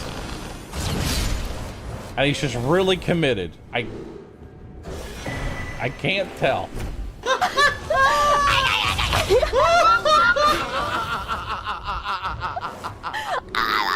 you even do that? But that's the problem with DSP, is he blames everybody else for his problems instead of just recognizing the problem and then seeking a resolution for it. Right. The most viral category was by far a comparison video titled Cute Anime Girl vs. Disgruntled Old Man. What are these? A bunch of little balls? That's a lot of balls. What are we doing with these balls? Gonna scoop them? Can we grab them? Yes, we can. Are we making like a... Here's... Huh? like a excavator? Are we just putting all the balls in here or something? Once again, I'm just supposed to magically know what we're doing, even though the game has absolutely no explanation for anything. I see. While the VTuber properly solves a puzzle with the items laid out, Phil bumbles through and solves it in the wrong and most difficult way, effectively introducing himself to a new audience. Clip that one, you sons of bitches. Wow, that was a really ingeniously thought out puzzle, wasn't it? This, without doubt, funneled more people into the rabbit hole that is DSP. And there will be many more to come, because Phil announced that he abandoned the 10-year plan of trying to get a regular job to one where he's trying to diversify himself online. But what the 10-year plan has essentially evolved into is within 10 years, diversify myself enough on the internet that now I'm not just the gamer guy anymore, right? Now I'm known for other things, right? You can watch my podcast, you can come to a React event, you can see Phil do other shit and not even care about the gameplay, and that's all well and good. There was a major refocusing on Phil's image, via a greater focus on his request of donations. Reddit post after popular Reddit post, discussion of Phil's ungratefulness and constant requests for donations were on an uptick. In October, it was found that in 8 hours, within 6 tweets, Phil was constantly petitioning for more money. Even moments where he got some goodwill were instantly tossed aside. Like this React stream where Phil finally reacts to the 2015 John Rambo podcast. A criticism within this podcast is how Phil monetizes everything. And since this React was a goal and Phil wanted to avoid proving John Rambo right, he states this. And I have actively decided that today, since I will be doing this React event, that I am not monetizing it at all. There will be no advertisements on this stream. There are no advertisements on these on-demand videos on YouTube at all. This multi-hour long stream was not monetized. But the next day, Phil pops on and says this. The only times that I monetized anything that entire day when I did a 12-hour marathon was the pre-stream and a Feasting with the King video. Sadly, that didn't really do much. So effectively, that was kind of a dead day for me when it comes to business, which is fine. I was expecting that. But today, what I was hoping is that there would be a rallying on my streams of people to come and support, and it didn't happen. In fact, today was an abnormally slow day, even for a weekend. This is where Phil was at. Similarly, there was a very important keyword, slowest. This is very important because typing it into Pig shows that the word is primarily used in one way. Every time I play it, it ends up being the slowest stream of the week when it comes to support, and it's always my slowest night, you know? Including Earthbound, it was one of the slowest streams I've ever done, which really sucks. This is one of the slowest days I've had in months. The Call of Duty stream today was one of the slowest streams I've done in ages. I don't know what happened there. Part of the stream was always hit or miss. Sometimes it'd be one of the slowest streams I ever did in a week. Now, this was never really a secret. It was just being discussed more because Phil didn't care to mask it, and the tips tracker would not allow him to form a more complex excuse for why he needed more money. The discussion of Phil eventually found its way to Critical Stream, which came secondary to the discussion of a different creator. Obviously, I want to finish it, you know, but I toughed it out for you guys tonight, and I got nothing out of it. He then goes on to say, like, he doesn't even know if he'll be able to afford Gotham Knights on Friday because no one has donated enough, and he's not sure if they'll donate enough tomorrow. If Phil's objective was to reimagine himself, he was doing a rather poor job of it. And in the middle of all this, he made a terrible mistake. Well, hello everyone, and welcome to the Daily Wrap. On Phil's desk was his phone. On his phone was a rather familiar-looking layout. As was quickly pieced together, Phil was logged into WWE Champions. The game he states he did not play since 2018 because they were a waste of time and money. Time after time, Phil lied about not playing WWE Champions, but was finally caught in this lie. This did have a silver lining. His screen was too far off to make out a name, and so while it's irrefutably confirmed that Phil was actively playing it, Phil was now stating that he was playing it under a different account and that he wasn't the infamous Down from the Rafters. This had reached a state that existing evidence hardly did anything. Most were already convinced that Phil had a mobile gaming addiction, and those unwilling to engage with the evidence were already unreachable in their misplaced trust of Phil, who lives in contradiction. I guess for some people, honesty is not the best policy. To some people, lie, I guess. I don't know. You just have to be a moron. I'm sorry, I mean, how dumb can you be to not understand that being honest about something, right, is the right thing to do? Oh my god, something happened with Jasper. I could completely lie to you guys to try to get sympathy and make money. I'm not gonna fucking do that. I'm gonna be honest and upfront with you. I'm not gonna ever lie to you and tell you things that aren't true, because I'm not that kind of person. But for some people, that's not good enough, I think. Whatever. Fuck those people. Phil lies so much, it is hard to know what is fake or fact. His bankruptcy files remain king due to them being legal forms. Then you have lesser evidence like the Discord screenshots or even the bank leaks that could theoretically be faked, but the coordination and dedication would make these chances minuscule. Yet Phil gravitates more towards wild theories himself as a way to represent them and paint the Tractor community poorly as a way to also dismiss the valid criticism. And this somewhat works with his fans who have been doxxed, are people with disabilities, are socially inept, or are just lonely. Yeah. I think he has autism. And this is coming from someone who has it. Because I've got a low level of autism. Asperger's, which formerly called as that is. And I think I donated it because I've been following him for so long. I don't want to say he felt like a friend, but I felt like some kind of weird, like this is someone I know. I don't really know, but this is someone I've known. The only person I really followed on YouTube for so long, and I felt some kind of attachment, like a buddy in a sense. And I thought, oh, my buddy's in trouble, and I should help him out, you know. These people exist within every creator's community, but with Phil, that's virtually his entire fanbase. Phil once did have a diverse viewer base, but as his infamy grew and his content stagnated, the only thing he offered is consistency. That really means nothing when levied against other content creators. But consistency to someone who is different is what keeps Phil online. To these people, Phil is very interactive. He is a friend. or in just the perspective of his content, he is reliable and he is consistent. They have ingrained a habit of watching Phil's content into their daily lives for the past 15 years. The harassment and constant doxing by trolls does scare some of them away, but other times it may strengthen their attachment to Phil. And attachment is a very strong thing, because when Phil says he is in need, they're willing to help out. Have you ever donated any money to Phil? Yeah, I mean, I say over the past 5 years, it's probably about $400. I followed a lot of content creators, but the thing is, I don't support them with money. Now that I'm thinking about it, I've never once supported any of them with not even a subscription. I think Phil's the only one I've ever subscribed to. I never thought this out loud or even thought about it, so just now I've never donated to any of them. These interviews are not entirely representative of Phil's fanbase, as there were only a handful willing to reach out. Others were in fear of exposing themselves. There are, however, endless examples of Phil turning fans into ex-fans. In the best case scenario, you get people like gamer Jay Lee, who was only a fan and mod of Phil for a period in the early 2010s. These people may comment or joke about Phil, but rarely take it beyond that. Because I didn't want to basically cause drama, I silently just removed myself as a mod and left. And every once in a while, I'll take jabs at him whenever he does something wrong. Now, am I going to do the fucked up stuff that some detractor channels do? No. Despite Gamer Jay Lee being fairly unengaged, Phil will try to Make Gamer Jay Lee seem incredible. He's about me on social media all the time, ripping on me, making fun of me, insulting me and my family, and he's regular in detractor circles and all that, and I'm like, so what happened? Does my channel look like a detractor channel to you? I'm talking about Gears of War and Halo. Ultimately, this is as far as it will go.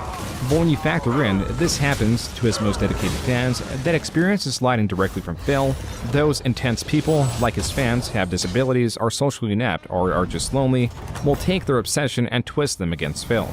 Even when you denounce that and call him out on his bullshit, there's still a chance you'll get caught up in the crossfire, because there's a lot of people like Mighty D and stuff that are great detractor content creators that make great stuff like Snort Brunel and so on and so forth. But then there's the mentally deranged ones, and I gotta say that they are mentally fucking disturbed. The way they will take this and twist it to try and basically do life ruination, even for people that denounce Phil. It's disturbing. This is how you get people that swat him, dox his fans, DDoS his internet, mess with his internet as an alleged employee of Comcast, sleep with his sister-in-law, contact Phil's father to expose Phil, and totes doxing Phil's neighbors and anyone around him as an achievement. Like, they don't fit today. And I want to play one for you really quick and just kind of get your reaction to this. Okay, so this is yeah. So you know where this is going, and I want to watch this so we all understand what's going on here. Make this quick.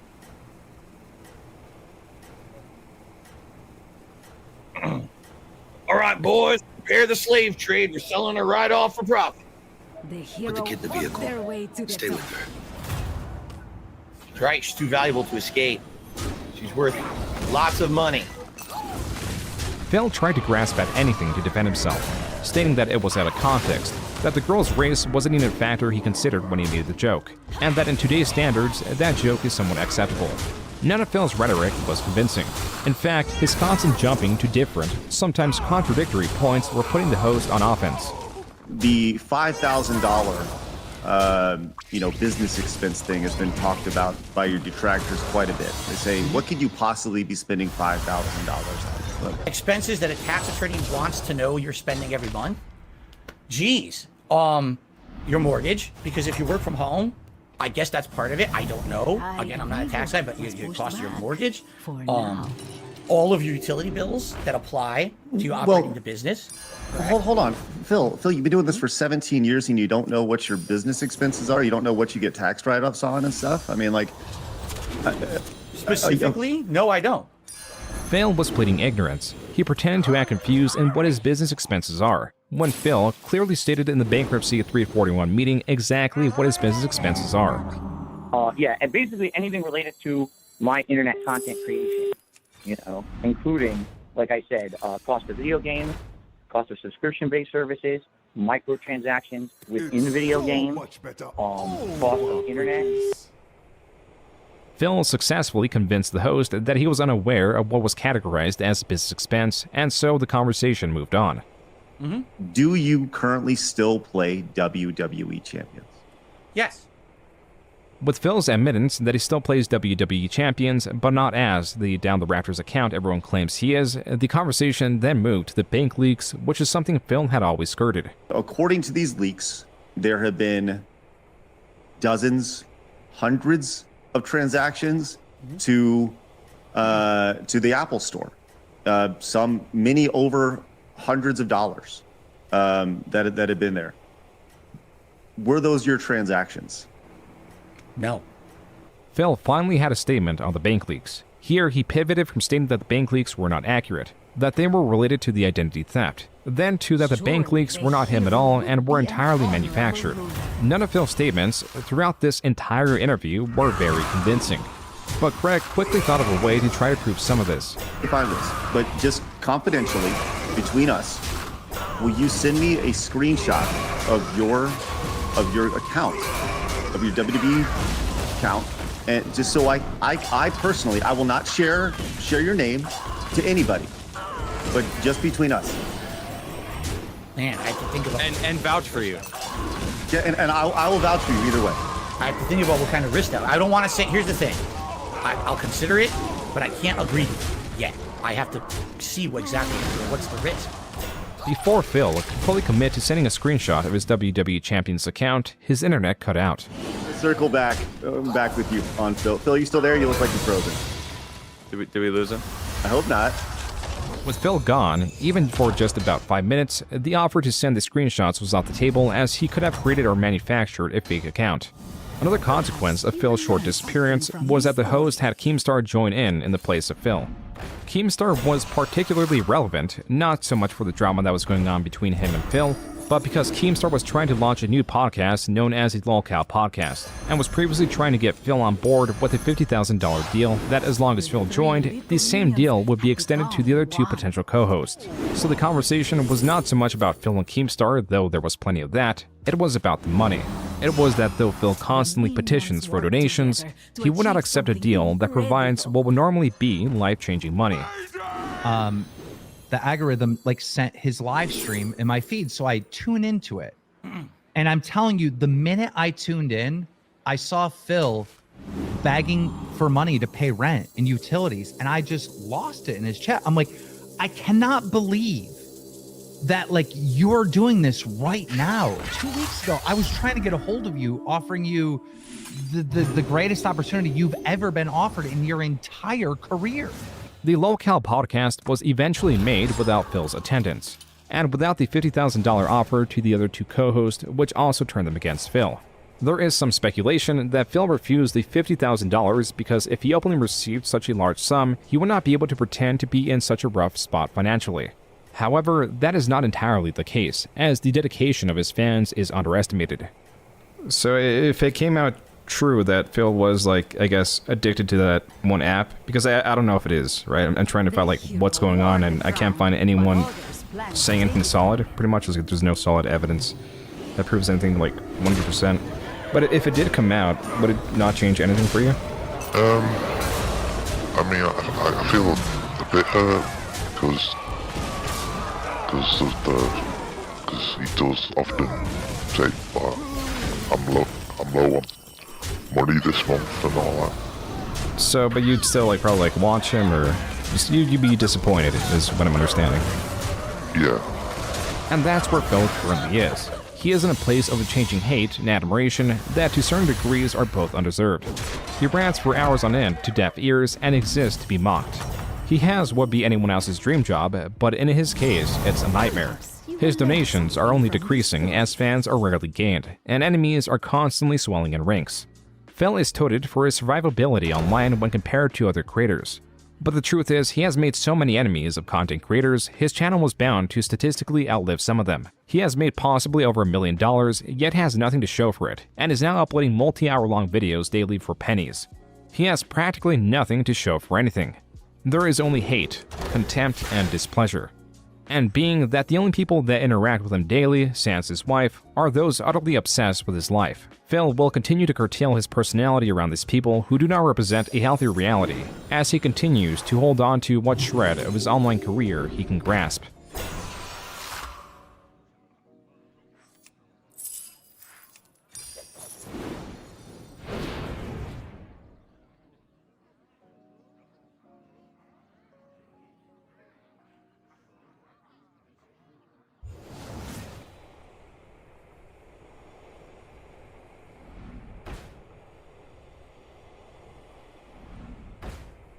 The first big wave of censorship on social media started immediately after the 2016 election, when the establishment and the legacy media first realized they lost control of the flow of information.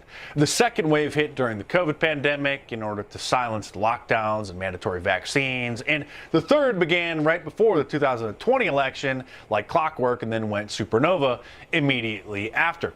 For 4 years, Democrats came up with countless conspiracy theories about how Donald Trump supposedly secretly worked with Russian intelligence to steal the 2016 election. He was an illegitimate president, but all of a sudden claiming that Democrats may have engaged in some dishonest activities to help old Joe. Now that became a violation of the terms of service on all the big tech platforms and wasn't allowed.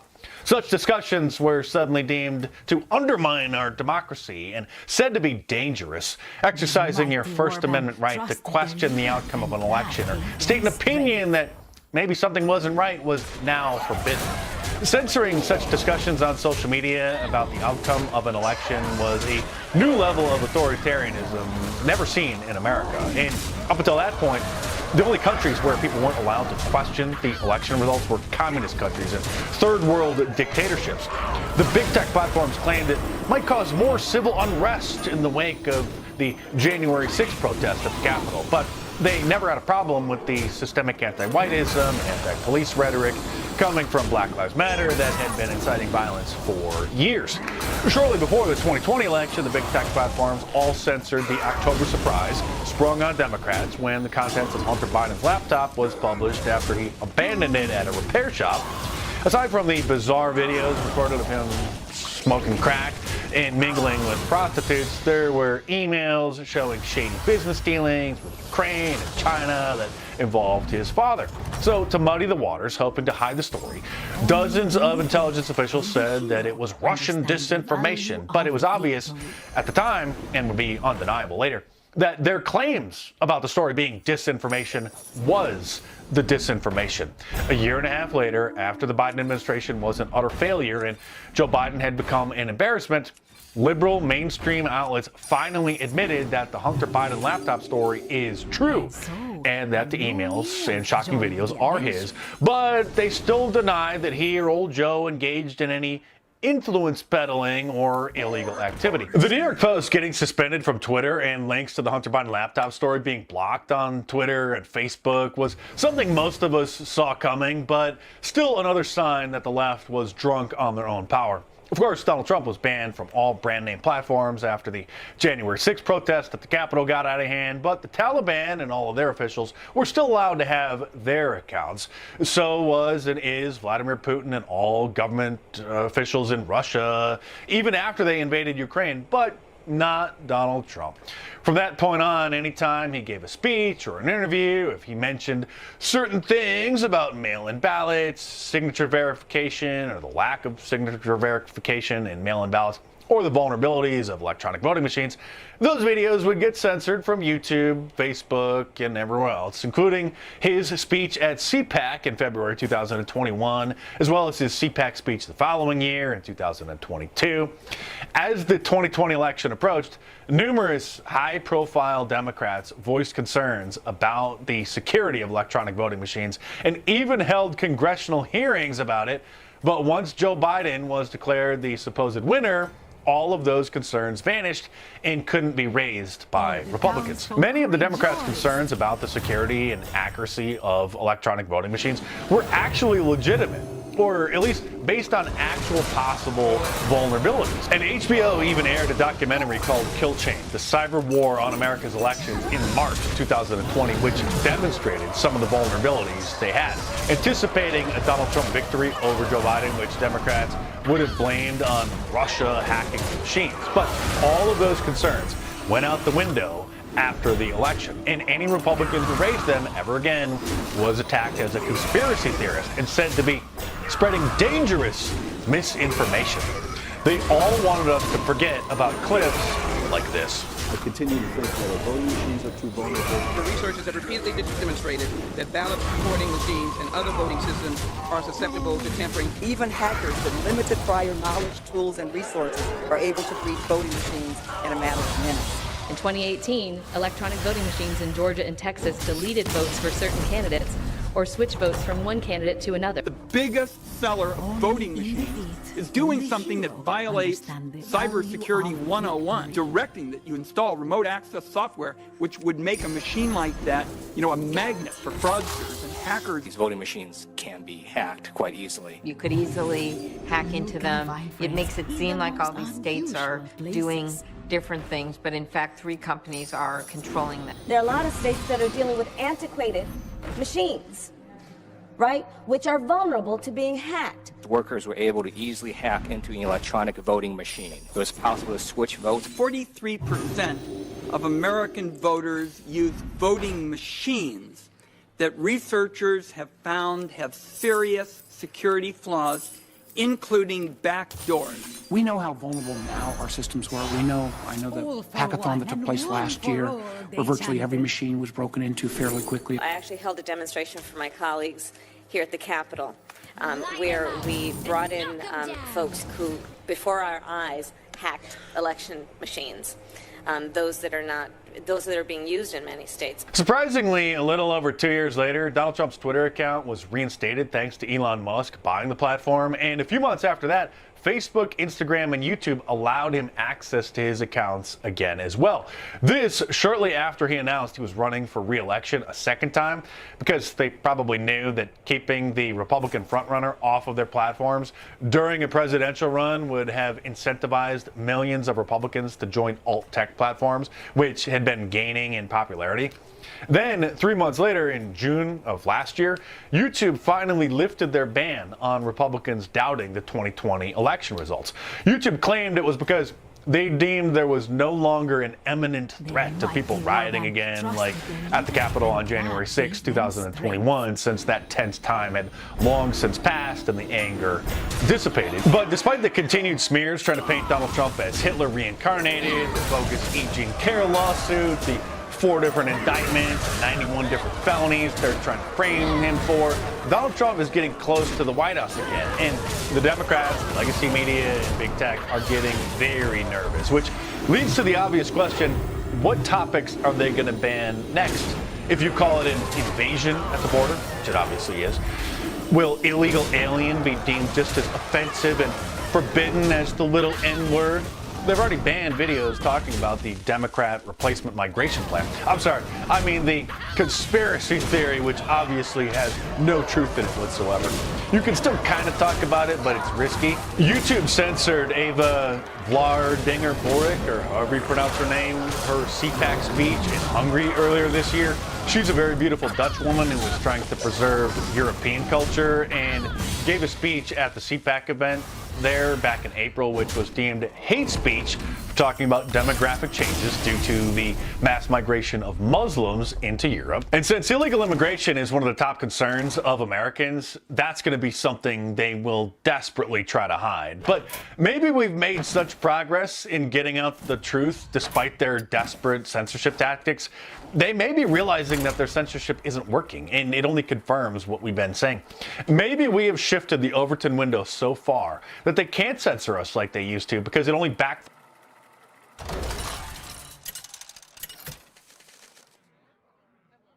Welcome back to Headlines, and happy Labor Day. I'm Wes Austin, and these are today's top stories. Newly surfaced video from 2020 shows Kamala Harris promising Al Sharpton that she'll sign a reparations bill into law if she's elected president. I know, the video with Sharpton and Kamala together, how could this day get any better? It's like a political version of When Harry Met Sally, except for nobody's faking anything. The video has resurfaced in the context of Democrats in California shelving 2 reparations bills.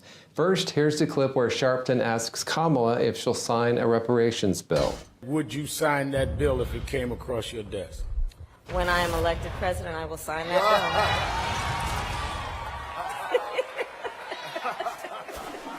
Why is she laughing? I mean, I think she must be laughing because reparations is really funny. I mean, it's really a hilarious topic no matter which side you're on, and I'm sure that's why Kamala's laughing. Meanwhile, over the weekend, a pair of reparations-related bills failed to pass in the California legislature, which resulted in black activists in the California Assembly threatening a direct impact on Kamala Harris's presidential campaign. Democratic leadership said that the bills didn't move forward out of fear that Governor Gavin Newsom would veto them. That's right. Progressives have moved on. Reparations are so last year. Haven't you heard? Illegal immigrants are the trend now. It's like they found a new toy and tossed the old one in the charity bin, except for this toy doesn't even speak English. The ongoing feud between former President Donald Trump and Rosie O'Donnell flared up again over the weekend when Rosie promoted a conspiracy theory suggesting that it wasn't a bullet that hit Trump's ear. I don't know what happened that day, but I don't think it was a bullet that hit him. I don't. I think it was maybe a fragment of something, or without a scar to be seen, yet blood all over it. Rosie's expertise in forensic science is only matched by her expertise in, well, nothing else. If only we had a video of the event as it happened live on national TV. People like Rosie wouldn't suggest such crazy conspiracy theories. I mean, if there were cameras around, we might even have a picture of the bullet.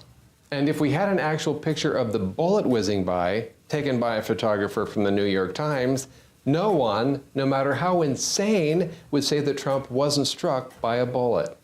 Despite Rosie's claims, the FBI confirmed in late July that Trump's ear was indeed struck by a bullet. They said, there is absolutely no doubt in the FBI's mind whether former President Trump was hit with a bullet and wounded in the ear. No doubt, there never has been. If even the FBI, with all their history with Trump, is admitting it was a bullet, it was a bullet.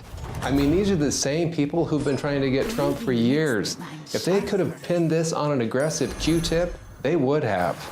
Rosie thinks Trump wasn't hit by a bullet, just like she thinks her personality wasn't the reason why her show got canceled. George Clooney praised President Biden for dropping out of the 2024 race, saying it is the most selfless thing that anyone's done since George Washington.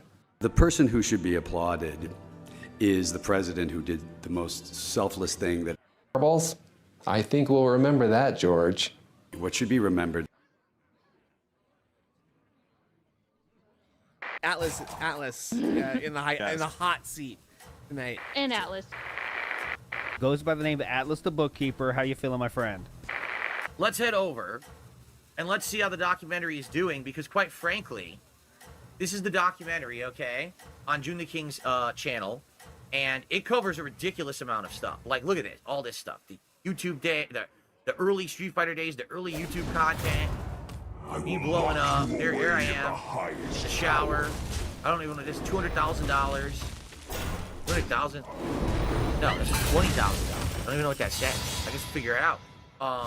Financial waste. Trolls make themselves known. All these things. All these topics. Currently, it's showing at 44,759. Oh, 45,367. But I don't think that's accurate because, like I said, when it was premiering, there were over 28,000 people watching live. So I think YouTube takes a while to catch up with the view system. Okay? Now, for the record, yesterday I made a comment on this video, correct? And people were trying to say, I don't know where it is now, but people were trying to say that I deleted my comment because it had a bunch of negative replies, that's completely false. And I talked with June yesterday about this last night. After I got off stream, I wanted to get to the bottom of this. Remember, yesterday live on this stream, I left a comment, a positive comment. And I look back and I beat the boss. That's right. I mean, it's odd. Because most people don't do that. Most people these days, they crap up. All the townsfolk rejoiced.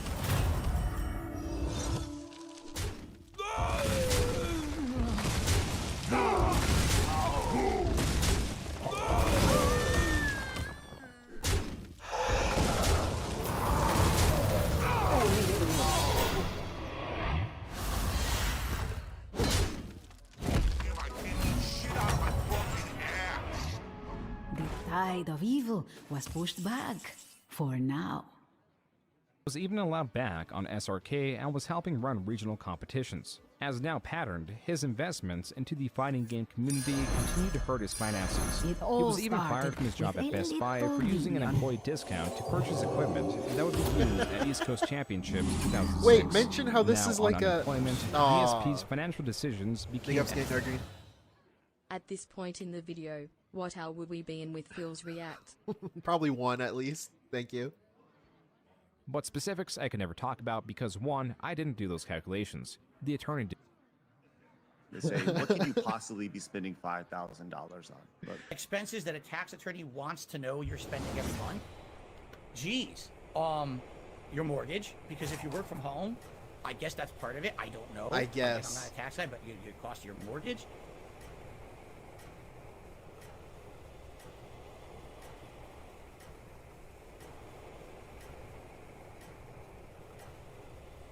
Bottom line, though, I guess, Senator, is it ever appropriate to make campaign content at military grave sites? He didn't take campaign photos there. These families, Gold Star families, whose children died because of Joe Biden and Kamala Harris's incompetence, invited him to the cemetery, and they asked him to take those photos because, as they told me yesterday when I spoke to Kelly Barnett and Darren Hoover, the parents of Taylor Hoover, who has Arkansas ties, they don't get to go to the beach on Labor Day. They don't get to have barbecues. This is their one chance to have a memory of their children, to commemorate their service and to honor their sacrifice. They wanted President Trump there. They wanted to take those photos. That's Republican Senator Tom Cotton shutting them political.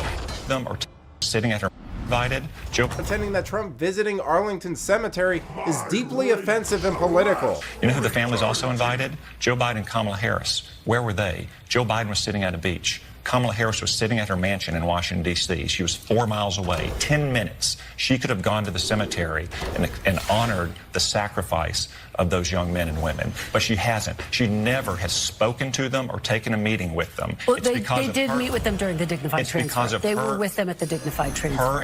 Her and Joe Biden's incompetence that those 13 Americans were killed in Afghanistan. You know, I love how deadpan and serious Tom Cotton is whenever he goes on one of these shows. He doesn't do IVF Trump life issue. But let's stick with Donald Trump. His big announcement on IVF this week. He said Thursday he wants the government to pay for or force insurance companies to cover IVF. Is that something you would support, Senator? Well, all Republicans, to my knowledge, support IVF in the Congress, and there's no state that prohibits or regulates IVF in a way that makes it inaccessible. It is expensive for many couples. I understand that. So it's something I'm open to, that most Republicans would be open to. I think we'd have to evaluate the fiscal impact, whether the taxpayer can afford to pay for this, what impact it would have on premiums. But in principle, supporting couples who are trying to use IVF or other fertility treatments, I don't think is something that's controversial at all. Well, 2 months ago, you voted against a Senate bill that would have protected and expand IVF access, and it would have mandated that some coverage is covered by health insurance plans. The only acceptable outcome is total devastation. The Simpsons will be right back.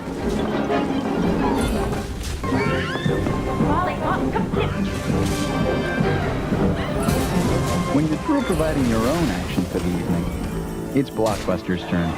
With 9,000 ways to make it a blockbuster night. The moon is rising. The passion is growing. The animal is out.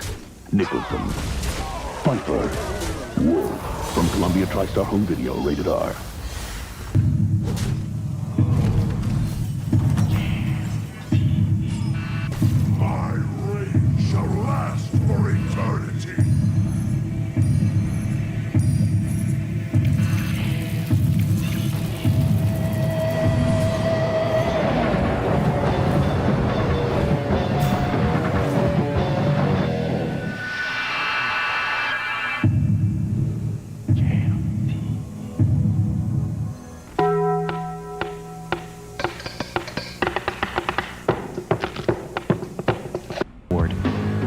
cars for a cool planet.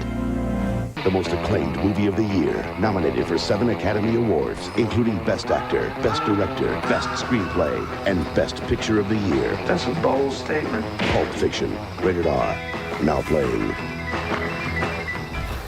Bigger than the Titanic. Why didn't you tell me this was a cruise for fat women? You didn't ask me. More fun than the Poseidon Adventure. We should have left them at home. Should have left us at the altar. The Bundys go on a luxury cruise. It's like 20,000 leagues under the sea. From hell. Only I'm married to the giant squid. A brand new Married with Children tonight. Hello, I'm the critic. On my show, you'll get action, You didn't like the Lion King. adventure.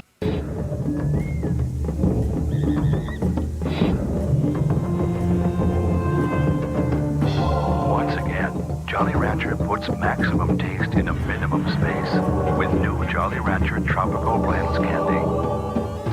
Fruit fusion of massive proportion. You can experiment with all 5 exotic combinations.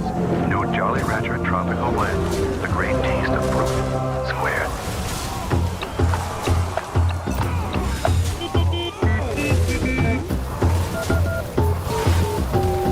Have you had your break today? We all need to get away.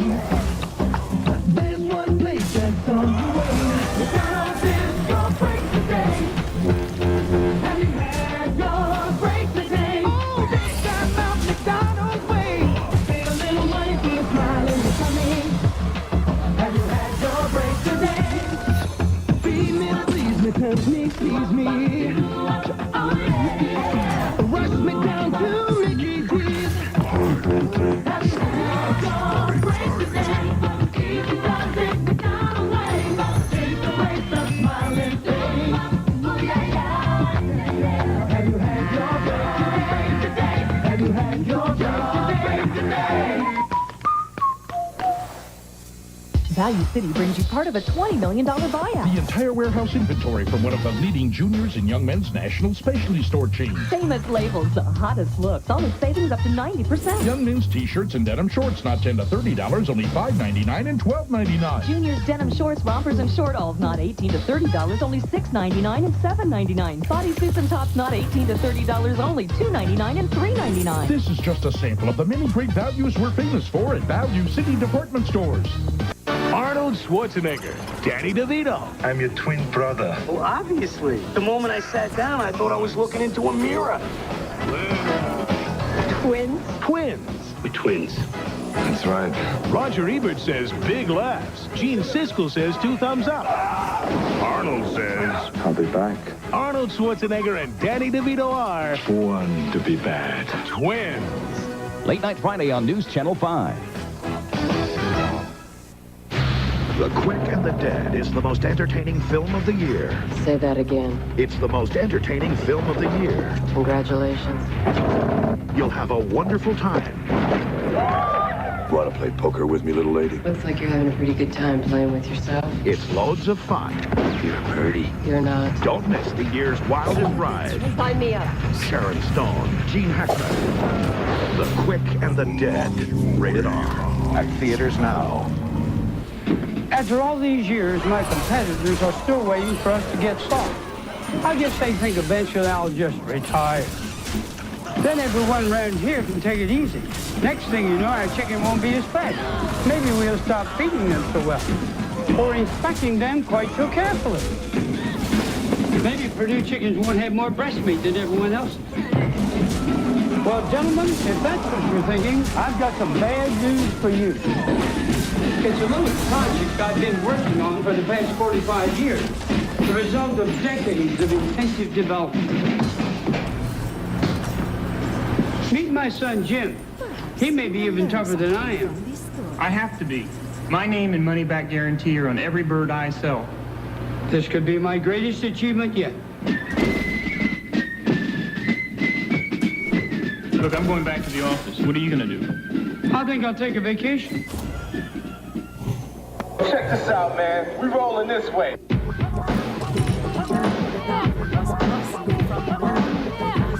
Get ready to roll into the second half of the season as the Cavs travel to Milwaukee to challenge the Bucks. Tip-off 8:30 tonight here on Channel 43. America's favorite domestic goddess is on Channel 43, and family life will never be the same again. Roseanne, weeknights at 7:30 on Channel 43. The Flapjacks are still flapping around. They're back. Potato Sack Race! And they're still groovy. The new John Brady. Far out. This is a car, Jack. Well, of course this is a car. But my name's not Jack. It's Greg. Neato. What'd you bring? Pork chops and applesauce. And out of sight. Dinner's ready. The Brady Bunch movie. You'll never be a teen model. Rated PG-13. Starts Friday, February 17th at theaters everywhere. And batting third, Babe Ruth. He was the most powerful hitter of all time. Was it that perfectly honed piece of hickory that led to all those home runs? Or was it something else? Was it the chewy caramel, the nougat, and the crunchy roasted peanut-packed power of a Baby Ruth? Maybe. And here's the pitch, and there it goes! Oh, my, how does he do it? Maybe. Baby Ruth from Nestle. This baby gets you going. They're trying to help you find what to wear, but they're really just wearing you out. You know what? I'm going to try these on. Since Twix gives you chewy caramel, milk chocolate, and that great cookie crunch, twice you get one great snack after another. Tonight on House of Buggin'. I'm so broke, I can't even pay attention. Move over, Jerry Lewis. It's time for the Koji Telethon. My checks are bouncing more than the whole cast of Baywatch. Okay. House of Buggin'. I don't hear you calling. A brand new episode coming up next. This exciting offer is available, but only for a limited time, so buy it now. Why do they say that? Yeah, like we're actually gonna get up and go. McDonald's famous original double cheeseburger and sausage McMuffin with egg are each just 95 cents, but only for a limited time, so buy it now. Our warming temperatures mean danger on the ice. That story at 10. On the cutting edge of medical science. You never revived anyone after 120 months. In the uncharted corridor between life and death. You were able to bring your husband back. An experiment has gone wrong. You crossed over. You brought something back with you. Terribly wrong. I'm Regina. I know. Do you have a daughter? No! From the chilling bestseller by Dean Koontz. Tell me what I should do. Tell me. Believe me. Hideaway. Rated R. At theaters March 3rd. Throat needs soothing?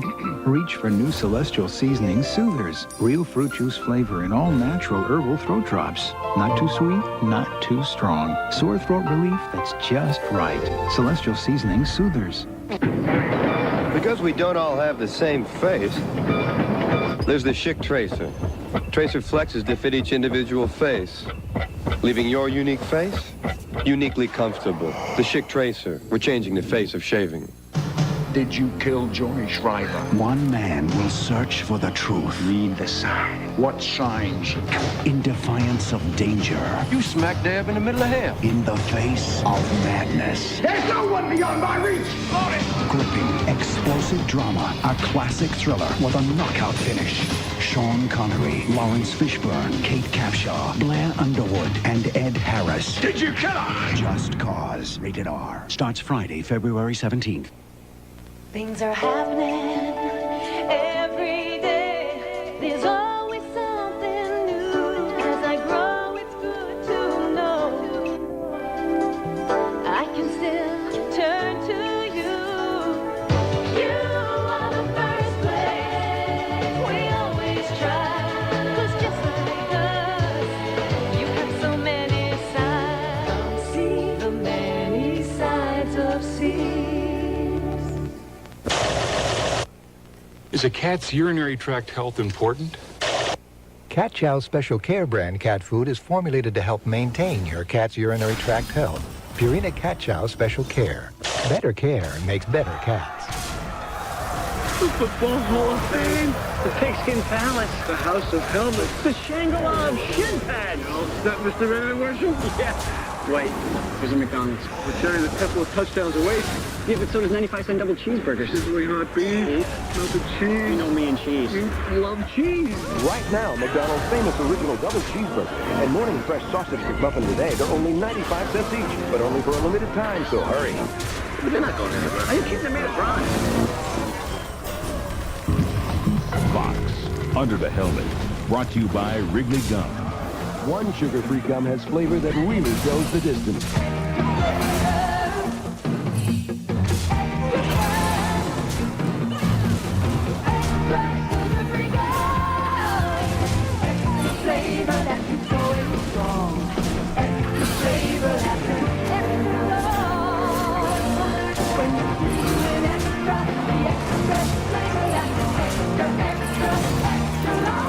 Extra last, extra long.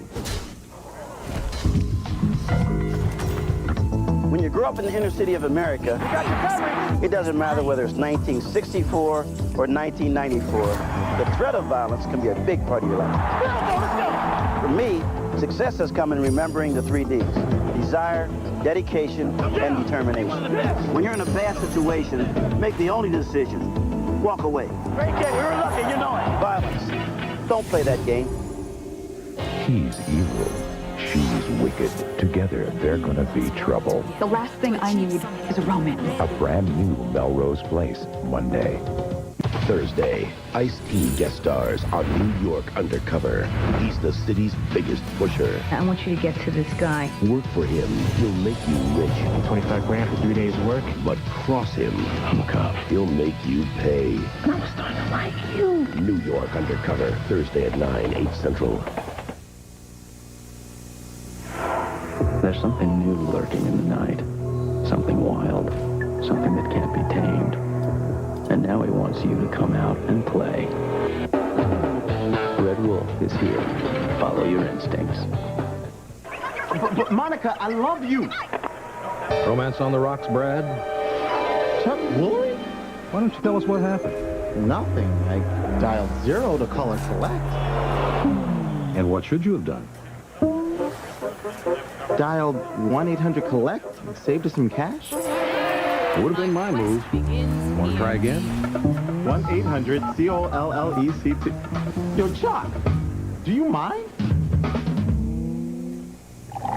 To those who think a full-bodied beer can't be real red, yet real smooth, we say, where you been living? In a cave? Red Wolf is here. Follow your instincts. What do you do when your baby sister becomes your best friend's babe? Martin, can we talk about this rationally? No, because I'm going to kill you. A brand new Dream On, tonight on Fox.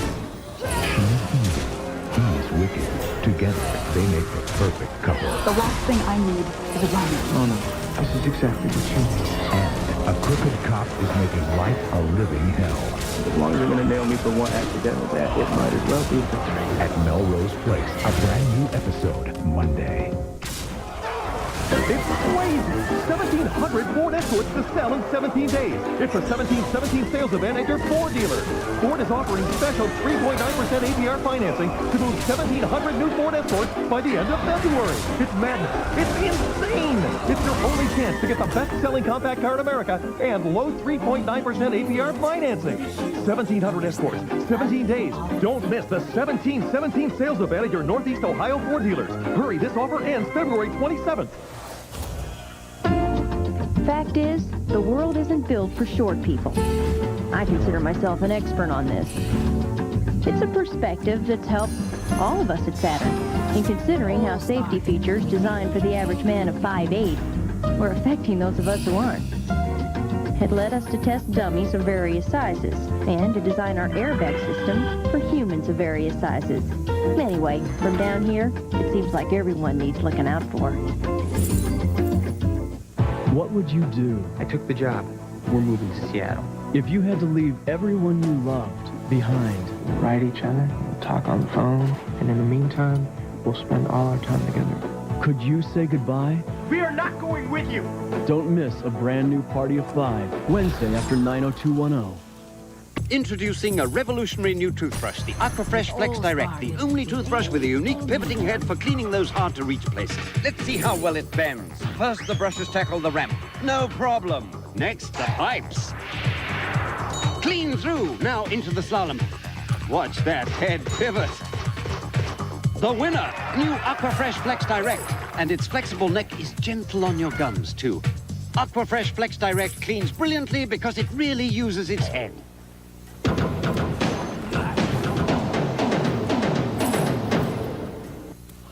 It's every cop's job to catch criminals. But this isn't just any job. He faked his own death and was reborn. He changes faces, robs banks, and turns killer. Gotcha. That's a job for the Marshal, and that's a reason to stay home Saturday nights. The Marshal on ABC. Friday, 2020 turns the tables on used car salesmen. Trust me, I know that this car's a good car. We sell them a lemon. Watch what happens when we go undercover to buy it back. It's still broken. They haven't repaired anything. The dirty little secrets of some used car dealers. A major 2020 investigation Friday.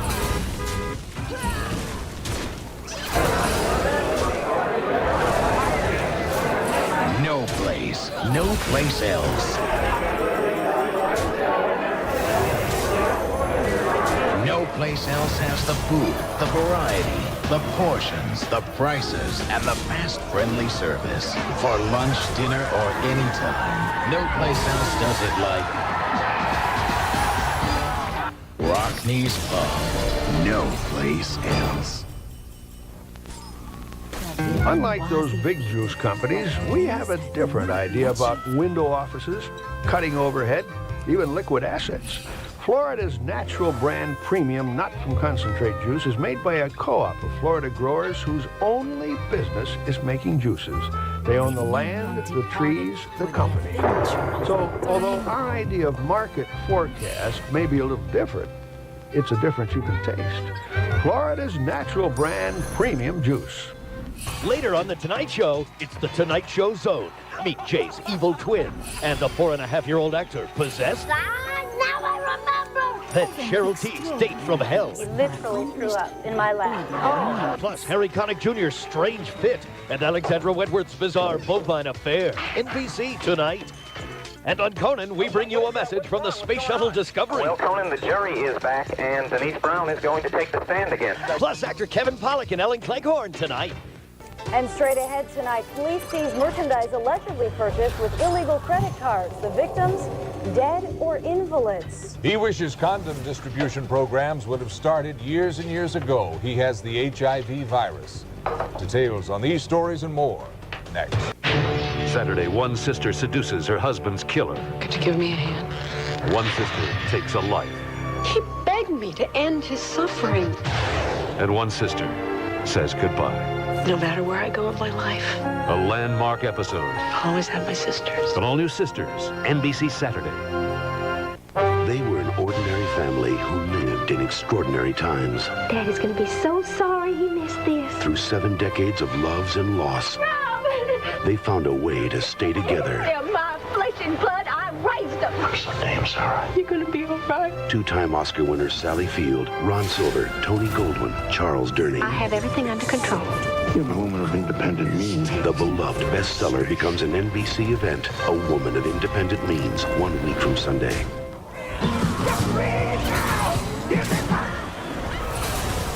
Credit problems need a car? Hi, I'm Mike Kane. You know, folks, I need special glasses to read all these credit ads in the newspaper. Call Mr. Magic, call the credit doctor, LB Fun Writer. Unbelievable. At Kane Auto Exchange, we're not going to insult you. We're going to finance you a good, affordable car. We've been doing it since 1921. Call 398-1660 today. Fairly financing folks for over 70 years. King's Auto Exchange, 6400 Brook Park Road. Watched by more people than any other network. ABC. WAKC, Akron, Cleveland. Now, your North Ohio news station presents 11 at 11, a complete, up-to-the-minute review of today's news.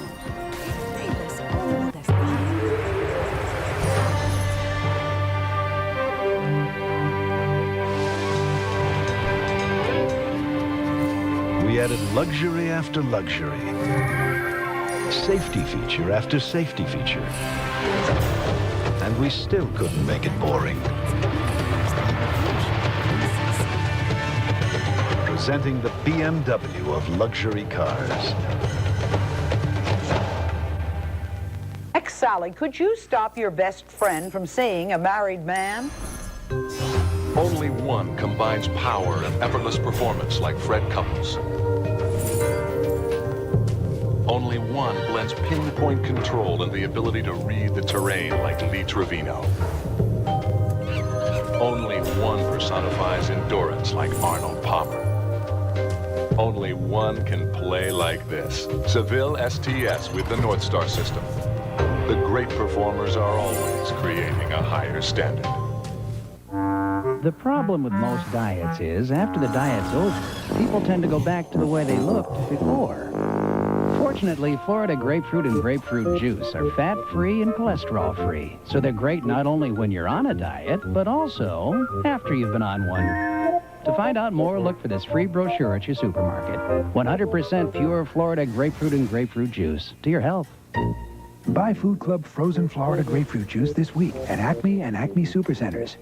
Running my own business has had a lot of lonely moments. Sometimes you're not sure you're making the right decisions. When I turned to National City, I found out they have the financial know-how I need to get me where I want to go. When I updated my equipment and when I wanted to get my business running more efficiently, National City has always been there for me with a solution. It's a great relationship.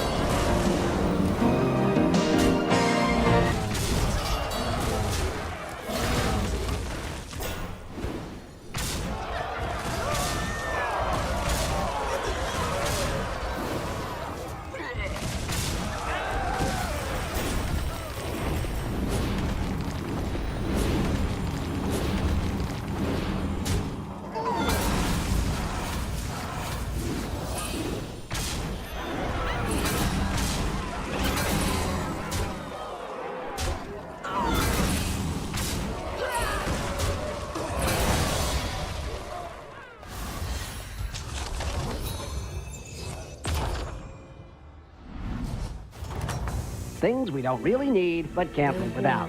The remote control. I don't need it. I want it.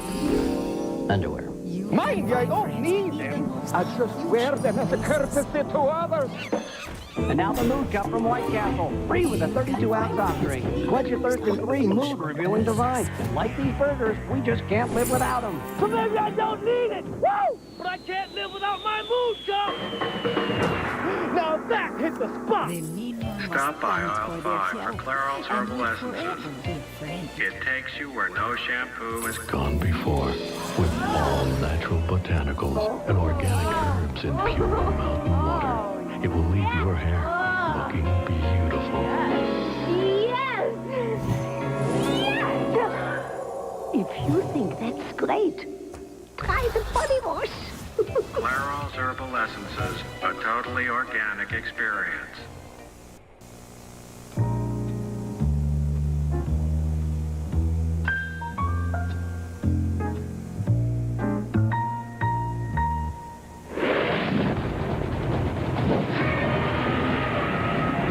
Tell me that's not another parade. I don't think that's a parade.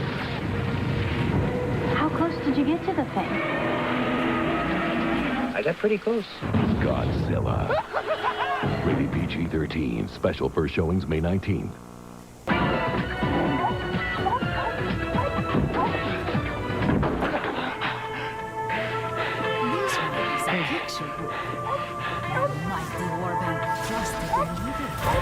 Zima.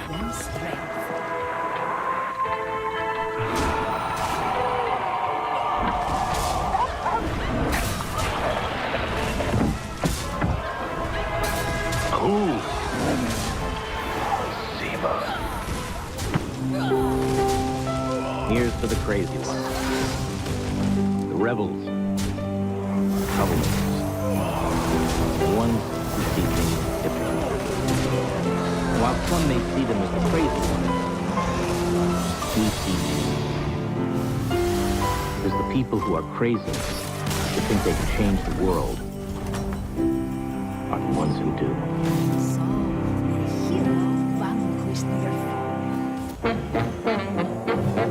Baby, baby, it looks like a it's gonna hail. Baby, baby, it looks like it's gonna hail. You better come inside, let me teach you how to jive and wheel. Oh, you gotta jump and jive and then you really gotta jump and jive and then you really gotta jump and jive and then you really.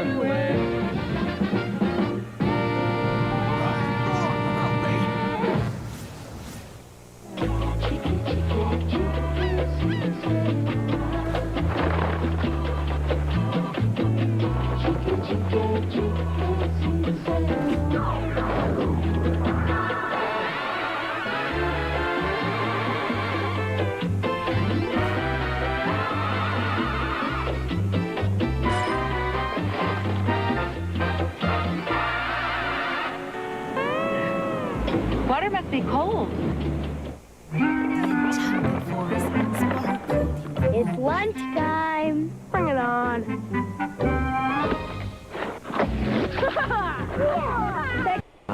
To the universe. This just in. Unusual objects found on Mars. They've been identified as Toaster, Blanky, Kirby, Radio, and their friends. From Disney's The Brave Little Toaster Goes to Mars. An all-new fun-filled movie adventure on video. Ready for blast off? Let her pop. They're on a mission to save the Earth. Houston, we have a problem. Don't miss The Brave Little Toaster Goes to Mars, inspired by the Parents' Choice Award-winning Brave Little Toaster. Wow. Own it on video May 19th. How are you, Truman? Vital signs are good. Hey, you're on television. You're live to the whole world. That's amazing. Jim Carrey is Truman Burbank. Want to do it again? No! In what Esquire magazine calls the movie of the decade. It's the miracle! The Truman Show, rated PG. June 5th, everywhere. Said he was going to call us, tell us what it feels like. Clear across America, the one name people still rely on is Cellular One. Hello?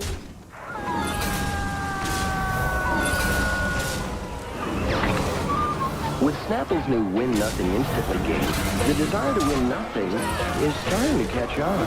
That's it, number 7. Send that to number 7. Way to move, baby! With over 1 million prizes of nothing like no rent and no phone bill hiding under Snapple caps, you'll never look at winning nothing the same way again.